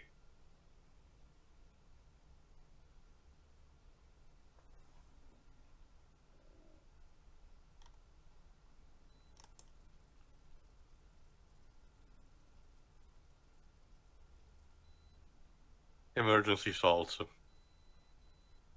Oh, where's she been? She was actually ambushed by Samuel, but thankfully she was not murdered. He just needs to rush by, or plot convenience. You make the call. How about both? Oh man. Oh. Well, it won't be rushing by at least. To an extent. Got a new something on your face.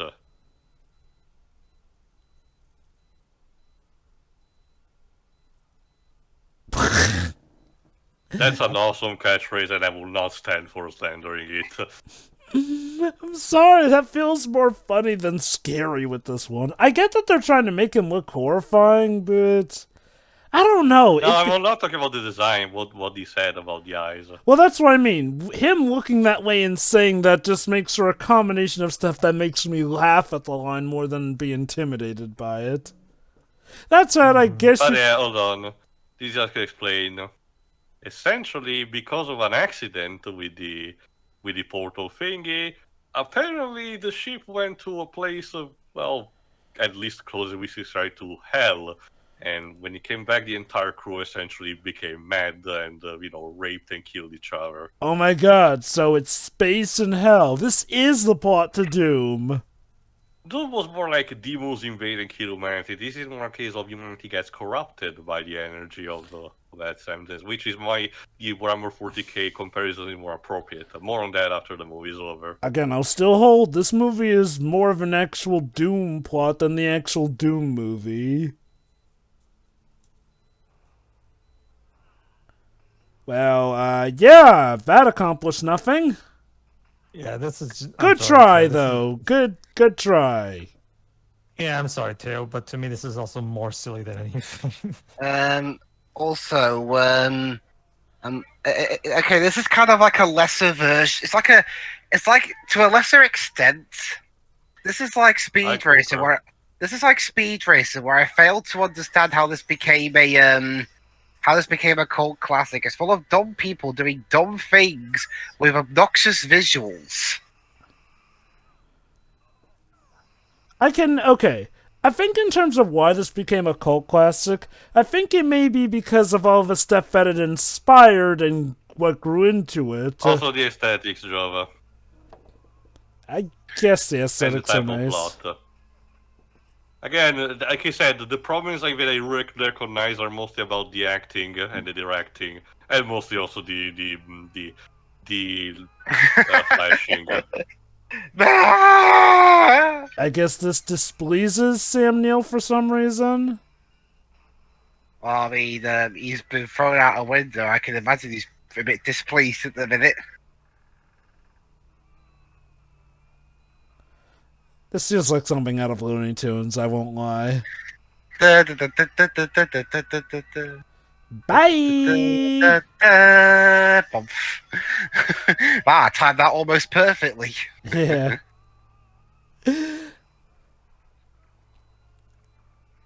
Like, there's a special category for horror films that try so hard that they end up becoming goofy. That said, I will say this, for as goofy as it is now, the Journey to here kind of felt a bit boring, I'm not gonna lie. Yeah. It's because the characters are underdeveloped. Press F to Miller. Again, like, you know, X to Miller. I mean, it's like, you know, we're supposed to get that they really care for each other, but I don't feel like their relationship was built up well enough. Unlike, say, the crew from Alien, where, you know, before the whole Alien stuff hits, we really do get a sense of their family dynamic. Yeesh.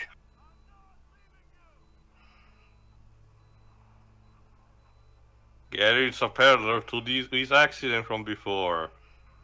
And now he has redeemed himself.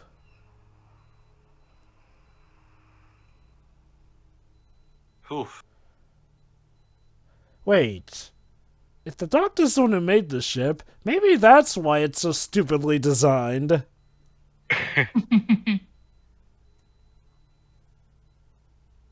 Wanna bet? Kudos. Yeah, again, Lawrence Fishburne consistently has good decisions in this movie. Yeah, you know, okay, that... I'll give him that. You know what? That is one thing I will give this movie. Lawrence Fishburne's character is definitely not an idiot. Even in general, the only real stupid decision that I can think of was just Justin poking the portal. And hey, you know, none of the black guys have died yet. That's... Yeah, two black guys in this movie and they're not dead. That's And we're quite an nearly at the end. accomplishment.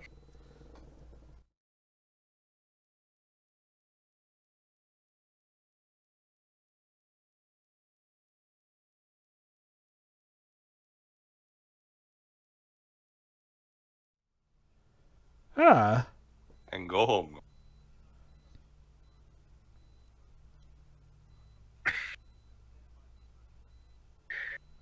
So,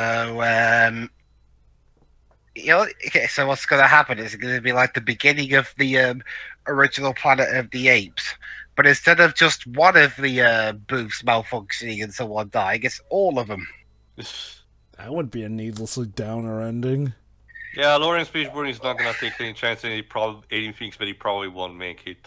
Joe, for it to be a downer ending, these characters would have to be interesting. I mean, I'm at least somewhat hoping that these guys survive. Like, you know, okay, Stark's character, yeah, she was kind of useless.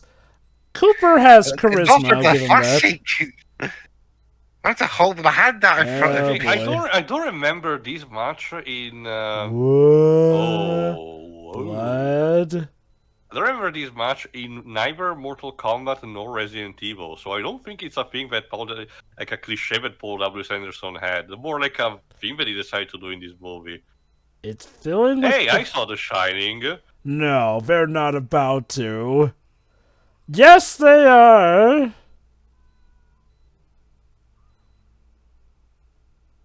Yes. Oh, I saw The Shining. yeah. Yeah, I saw The Shining too. That was a much better movie than this. I mean, Jesus, though, that makes... Would you say this is better than or worse than the miniseries instead? Well, Eh. outside of Jack being a better written character, I don't like anything in that miniseries. That's like the one thing that series has is Jack himself. Everything else, though. I mean, I never read the book per se, but I'm guessing, considering Steve, since Steve wrote the miniseries himself, I'm assuming it's just like the miniseries. Okay, context is important here in this regard. It is... Oh! Hey, you. should. Fortunately, this forces Lawrence Fishburne to actually, not be able to return to the others, and instead, is forced to get into the portal room. Yeesh. What a shame. Is that how long we got till the credits? Huh.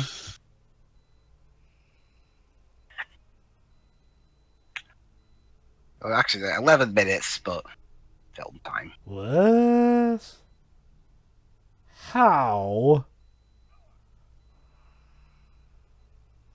Hi. Oh! This Okay, is like wait. Also, that was a stock sound effect. Yeah, I know, a stock punching sound effect. whack. What is even happening? I consider this was 1997. I can excuse it a bit more, considering that wasn't as prevalent as The weird it thing, is. the weird thing is that we haven't been using these stock punching sound effects before. So yeah, Lawrence Fishburne actually Oh, decides to Sam confront. Neill is now a demon, Now I in- guess. Yep, full-on demon champion, I guess. Chaos Undivided, I suppose.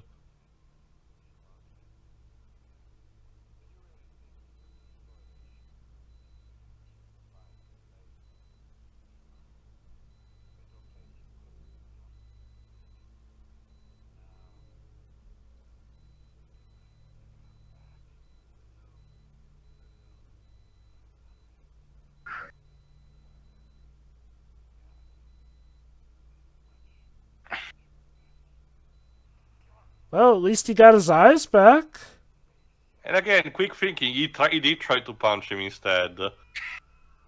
Again, also, some of this footage of the rest of the crew being tortured was supposed to actually be expanded a bit more and showcased, but that was also part of the stuff that was cut. Again, though, still not clearly enough to be 30 minutes, so as you can tell, a lot of other stuff was cut away.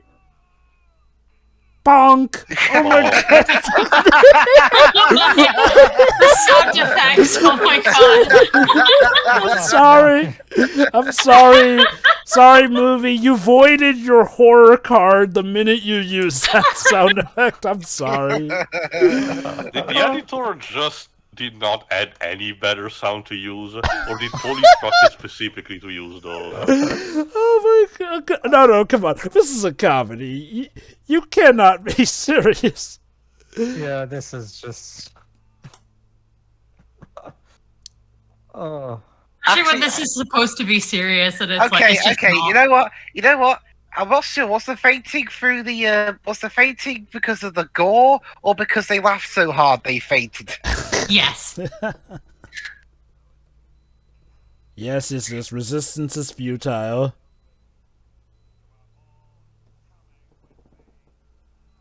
Sam, can you maybe say those lines in about that doesn't make you sound like a cartoon villain?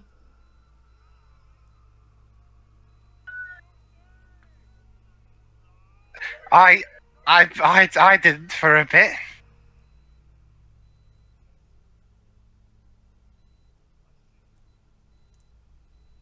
Although the film's like, Slow I motion. see 4.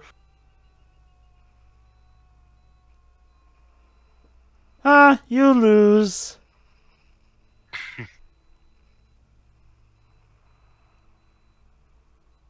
So yeah, Lawrence Fishburne, unfortunately, has to do the ultimate sacrifice. Oh well, at least he went out being probably the most awesome character in this movie, which isn't saying much, but hey, small victories. Sure, he's the captain and everything. I'm glad at least it's like that. He died to save his 3 remaining crew members. I'm assuming Justin's still alive in the pod. Yeah, he's one of the cryogenic pods. Wait. Whatever stasis. Or was he on the ship that exploded No. when he was in the pod? No. We saw the shot before. They did pass through the cryogenic stasis pods. And there you go. The rest of the ship will go back to, well, again, the warp, I guess. Well, that's the thing, though. Sam Neill's character shouted no, so I guess when Lawrence died, He wanted the others as well. I wonder if it's a case that Lawrence's character exploded at the right moment so that he won't go to hell, but just... No, it was more of a case of a separated ship, and Sam Neill wanted also the rest of the crew. And also that he destroyed the ship, which Sam really seemed to love. Thank you, Stark. You're such Don't worry, we don't cut to credits 72 days later. How oddly specific. Okay, however, pay attention to this ending because this is a bit more important.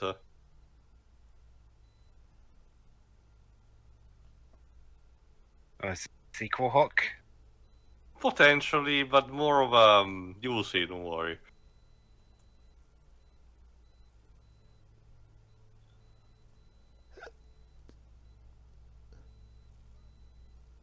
Oh yeah, I was right.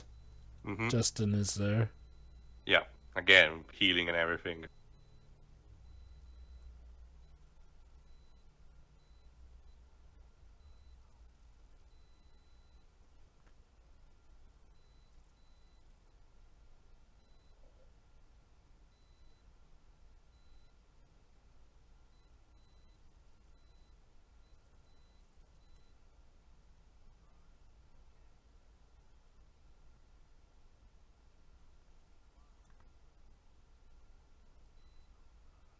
Dun dun dun. Shit!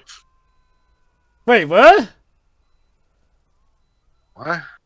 Now I know what you're thinking. Oh, was she imagining all of this, or instead this is actually real? What is reality and what not?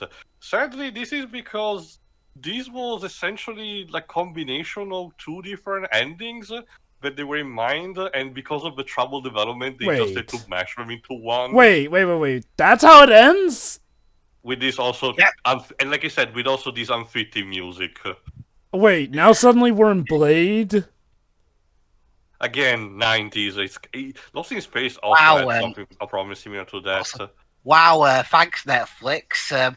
Now I can watch these. Now I can watch 3 more totally related movies that you suggested to me: Drifting Home, Oddballs, and Kiki's Delivery Service. Because they totally have to do with gouging your eyes out and satanic Sam Neill. One of those movies sounds like they would at least have to do with space, but not the other two. But Yeah, anyway, let me also mention about a couple of things. First of all, the what happened to the footage? Because trust me, this is also where it gets insane. Again, 4 years. There's no post-credit scene, by the way. You can just leave the movie if you want. Keep going, but there's no invitation to the Iron Man initiative. But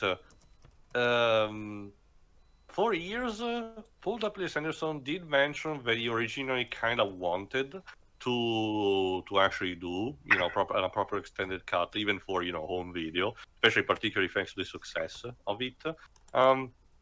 But after a certain point, he said that it was not gonna happen, never. I think it was in 2011, and it was an Q&A.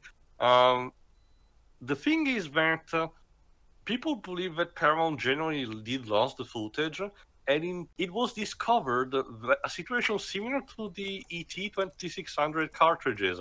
Paramount did hid the lost footage, but for some reason, we were found in a Transylvanian salt mine. What? What?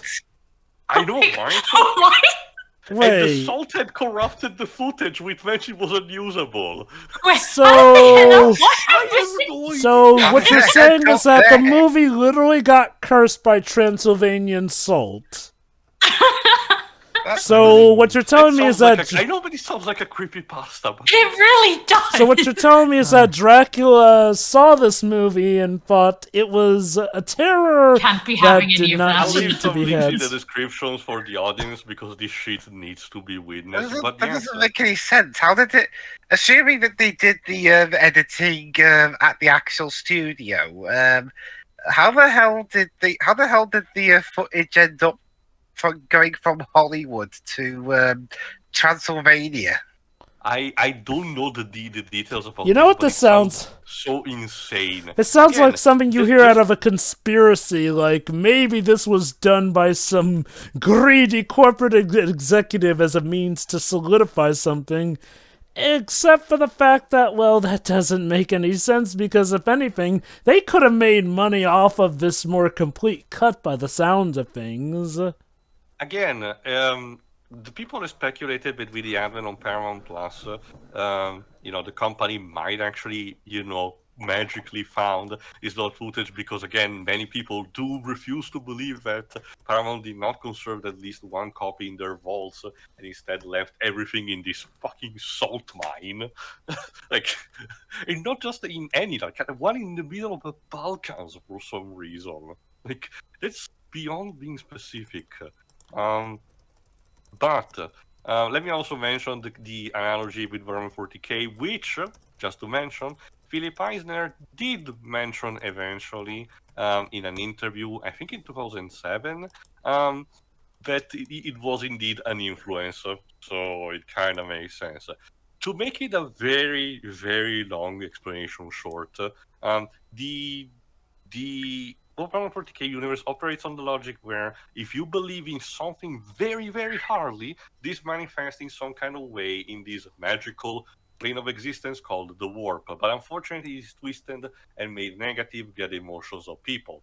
And ships, in order to go faster than light traveler, to pass through this, using the device that I mentioned in the intro called the Geller Field Generator in order to project a shield that avoid them from that. If they don't, demons infested the ship and corrupts the inhabitants into do, well, whatever happened in this movie. So the official headcanon for fans of 140k like me is that this was humanity's first discovering of the warp in the worst way imaginable. But that's a very long, very rough summation of stuff that I can easily reprise the very first time I'll probably do an explanation of 140k. For the time being, final thoughts, Lives. Well, that sucked. Yeah, okay, Yeah, that's serious. my line. Ser- seriously, this is one of those movies that became a cult classic where I failed to understand how it became a cult classic. It's boring. When it's not boring, it's dumb and idiotic. Like, the only bits that got a laugh out of me was when the movie inadvertently turns into Looney Tunes. The characters are boring. The acting is pretty poor, even from people that I know could do better. And some of the effects are just okay. The practical effects are fine, but some of the CGI is just awful. Even by 1997 standards, because you remember Titanic came out the same year. So, and what else is there to say? The And that is score. what score? Well, to be fair, it was still present. Like you said, the opening and any credits are the one that sticks out the most for the wrong reason. I Yeah, mean, I mean, considering how Michael Kamen unfortunately passed away, I think it was because of cancer. I wonder if that was starting to affect him at this point, assuming he had it at this point. That is. like, and I'll give a lot of 90s films credits. It may seem a bit out of place, but normally when they have, like, a vocal tune or something, it was a theme that at least tied into a theme we'd heard from the movie before. Like, with the Mask of Zorro, it's essentially a vocal tune of the lullaby sung. Or in Titanic, of course, My Heart Will Go On is essentially the leitmotif of the entire movie. This credits ending, though, theme, it literally sounds like something out of a Blade movie. Also, Dweebs, I don't know, because 2 years after this, he composed for the Iron Giant. So... Michael Kamen. Yeah. It's kind of like how it kind of reminds me how in his last years Jerry Goldsmith's music was affected by his illness, because I'm not a huge fan of Star Trek Nemesis's score, and that was around the time. It's really unfortunate when that happens. Mm-hmm. Anything else I could mention? Well, do you see potentially the fingerprints of Paul W.S. Anderson in this?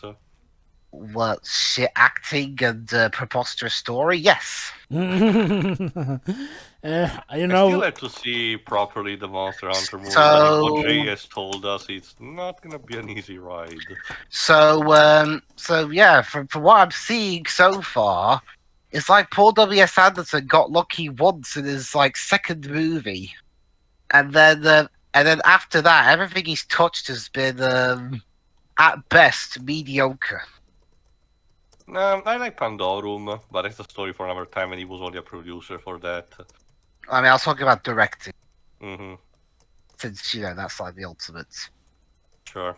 Yeah, that's it. It's definitely the weakest film that I've seen so far in this Halloween marathon, and that's before we get to a couple Your of other prediction. movies. Well, not just my pick, Shiori's pick as well.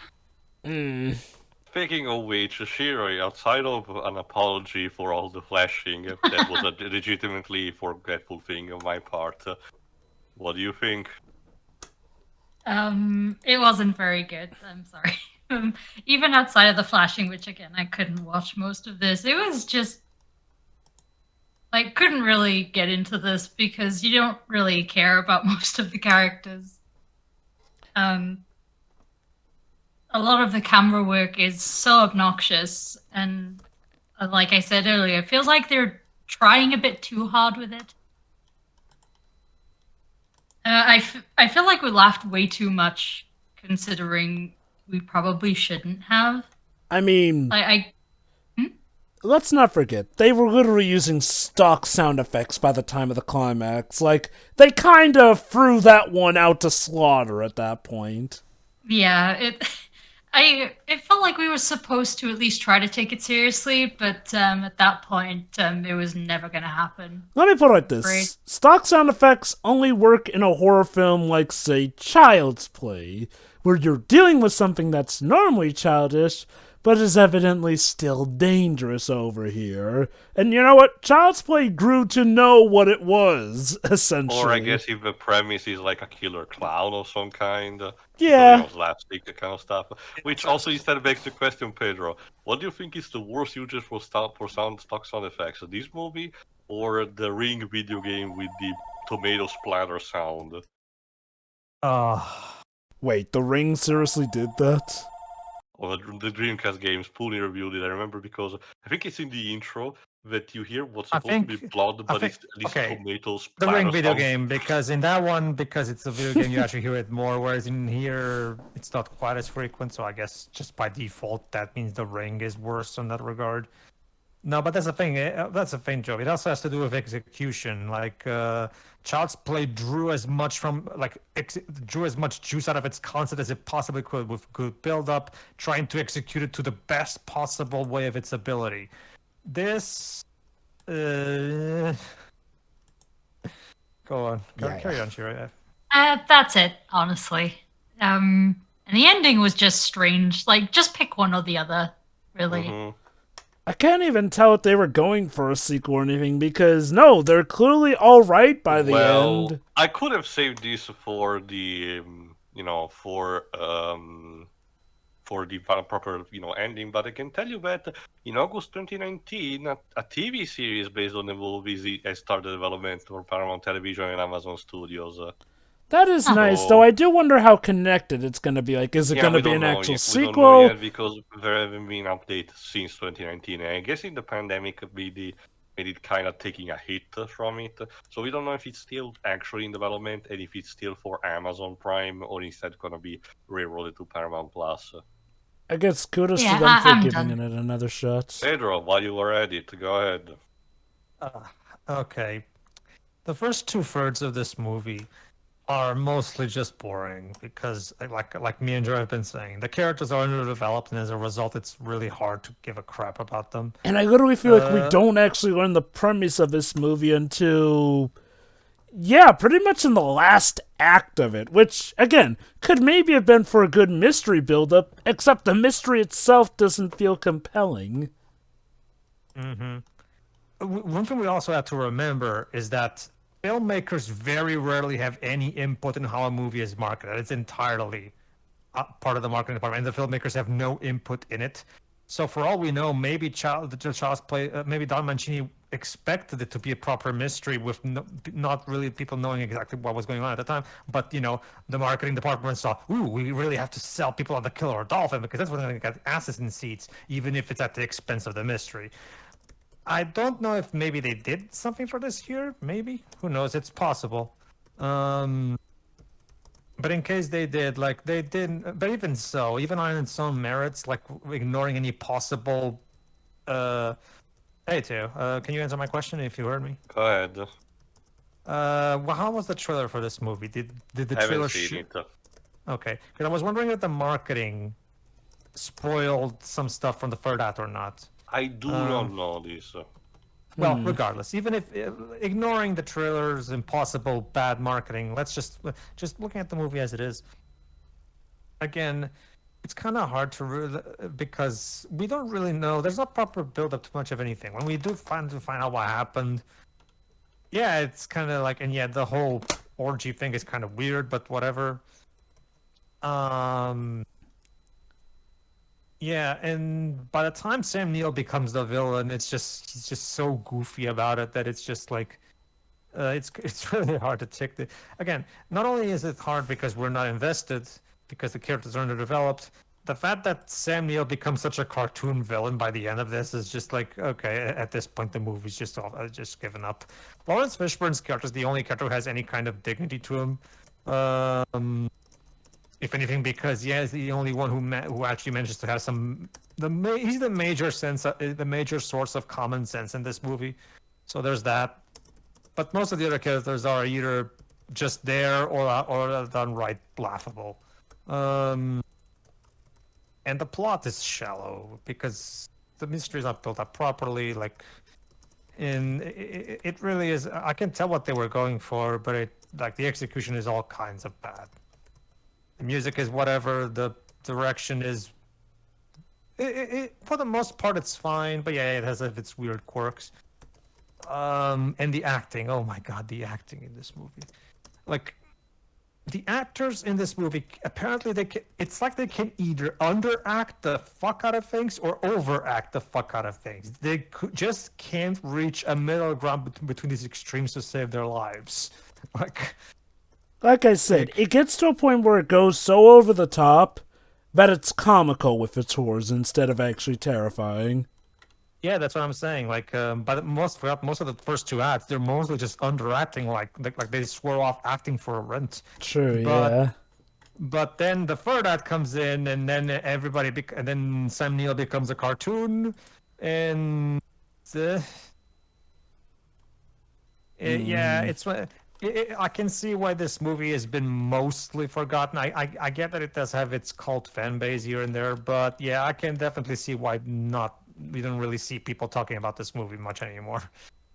So I can definitely see it. It's not good. No, sorry. Jovan? All right, I came into this movie with an open mind, and you know what? Let me start off with a positive. The casting, solid, phenomenal. Great. Now, if only they actually did good stuff with that casting, because I'm sorry, like Pedro said, for the first 2/3 of this movie, feels like everyone, overdosed on sleeping pills or something with how subdued they are. And then when we get to the third act, everyone just loses their flippin' minds. And it's just so over the top and funny. Now, Dweebs question why this became a cult classic. I'm still holding to my theory that the main reason it became a cult classic are two things. One, the stuff that this movie would go on to inspire. Now, the movie itself is not... System Shock 2, but that's another similar product. Now, mind you, the movie itself is not bad, but I can get wanting to pay homage to the fact that it did inspire some of the most famous and beloved franchises to this day. Secondly, I do wonder if people are a fan of what the movie was supposed to be with all the cut footage in that regard. Not necessarily. Outside of those gore stuff that we mentioned, like I said, that alone does not constitute to be 30 minutes of footage, and we do not know what exactly those other, the remaining minutes were. We do know a sprinkle of it as a more character interaction with each other, but aside from that, we do not know exactly what it would have been. People who genuinely enjoy this movie, like me, enjoy it for what it is, not necessarily for what it would be. Well, so would you say that I'm more on point with saying that it's a cult classic because of the stuff it inspired? that was inspired of, and it would inspire like a central piece. Like, because, yeah, I'll admit, unlike a lot of other stuff we've seen that became a cult classic, I'm having trouble finding the hidden value in this movie. Like, hell, Like I like, told at the beginning, Jova, comparing these to John Carpenter's The Thing is not a good comparison because they operate on two complete different levels, and John Carpenter's The Thing is on a different level of quality. So setting the bar on the same level would inevitably make you make seeing this movie much worse in comparison. I will say this also. I feel like, I hate to say it, I even get it more so with Victor Frankenstein. Like, at least Victor Frankenstein. That movie is bad, yes, but it's like B movie bad, This where, is not shitting on an existing property. yeah, I'll give it that, but it is so much more boring than Victor Frankenstein. Like, Victor Frankenstein is a wild ride all through in between, and to be fair, there are like tons of different takes on Frankenstein, so that one movie being bad, I don't consider it a crapping on the legacy. This movie, though, like, again, I really do not feel worried for these characters because the movie does not really let us get to know them well. Like, and it doesn't even feel like it's trying, which is a shame because, again, when it comes to the big climax point, granted, I did care enough for Lawrence Fishburne's character and Cooper. I'm glad he survived as well. Other than that, I could really care less about the cast. Sam Neill becoming a villain just felt like it came a bit out of nowhere. Like, I could get him being obsessed with the ship, but to the point where he's an outright villain? More like the fact that he ultimately gets corrupted by it. I guess. I think it's kind of a similar issue with, that some people have with some takes on The Shining where Jack's possession by the hotel is not shown the best overall. I mean, seriously though, he really just feels like his turn to villainy is a little bit too off kilter. I get him wanting to stay, but wanting to keep everyone else? Nah. Again, not explained or fleshed out well. And yeah, the speaking of not done well, the visuals and camera work. The Dutch angles are annoying. The flashing is wow. Holy cow. Like, even with somebody who doesn't have epilepsy issues, this was kind of a bit much. Like, Jesus. And like I mentioned, a lot of this movie is shot like it was supposed to be made for 3D with the annoying close-ups and whatnot. Or, of stuff racing at the screen. Like, seriously, I do wonder if this was originally supposed to be a 3D movie, because, by God, it has that feeling to it. But yeah, everything gets tied up in an over-the-top bow, and it's hilarious at the end. The problem is, it's boring getting to that point, so I wouldn't even really call this the best B-movie time either, because I guess I can make fun of how stupid some people are acting, but again, the movie is just pretty dull until it decides to just lose its mind. And mind you, yeah, this equates to it not really being a good movie. I dare say it's a bad movie, and I can definitely get why it got thrashed both commercially and critically.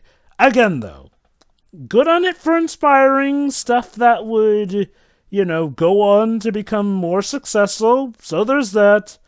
But as for the movie itself, yeah, no, thumbs down. Which leaves you with your final thoughts, Tio. Yeah.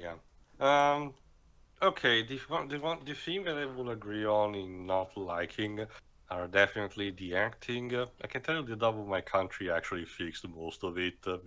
People sound more genuine and everything.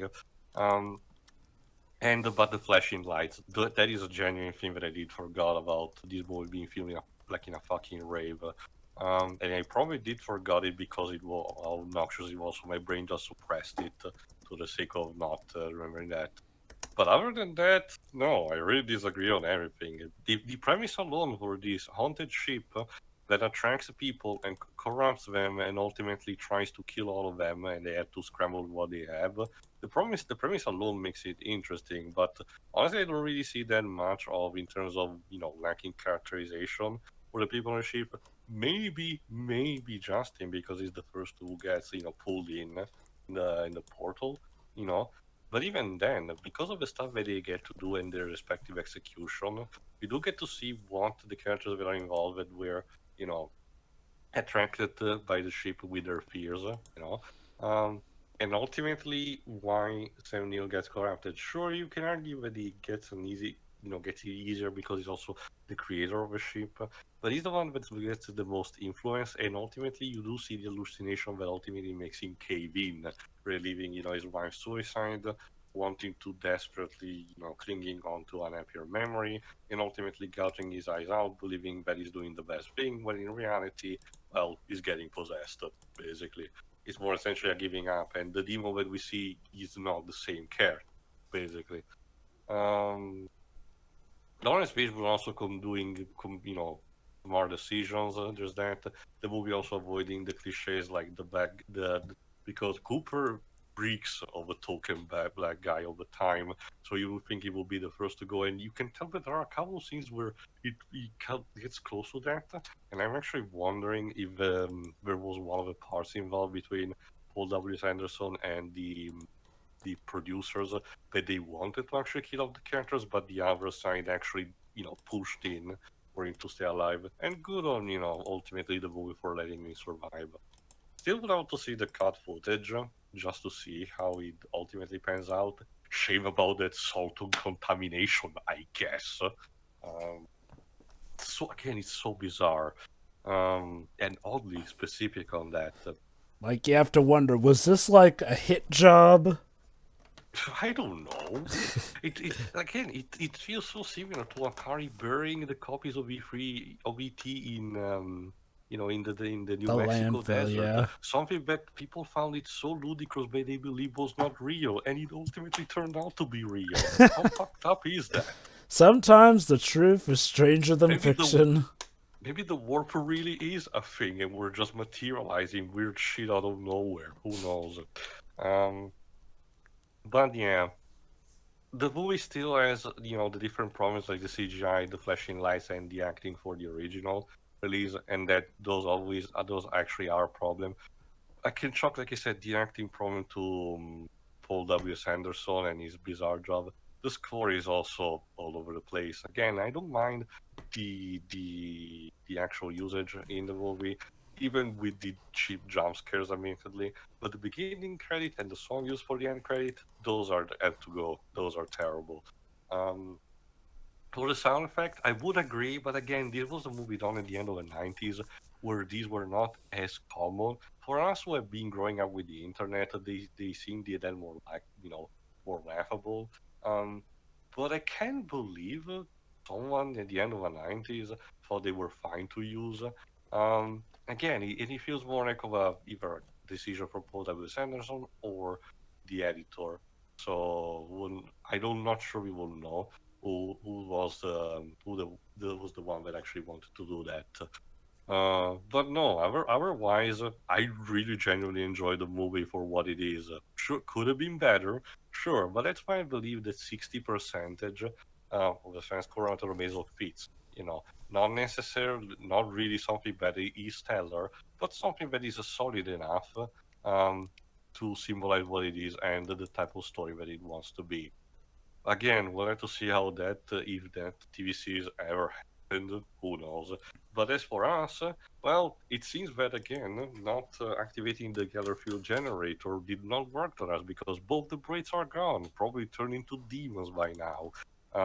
And I think the only thing that can cure us is this clearly totally visible copy of DVD that I'm totally holding in my hand now.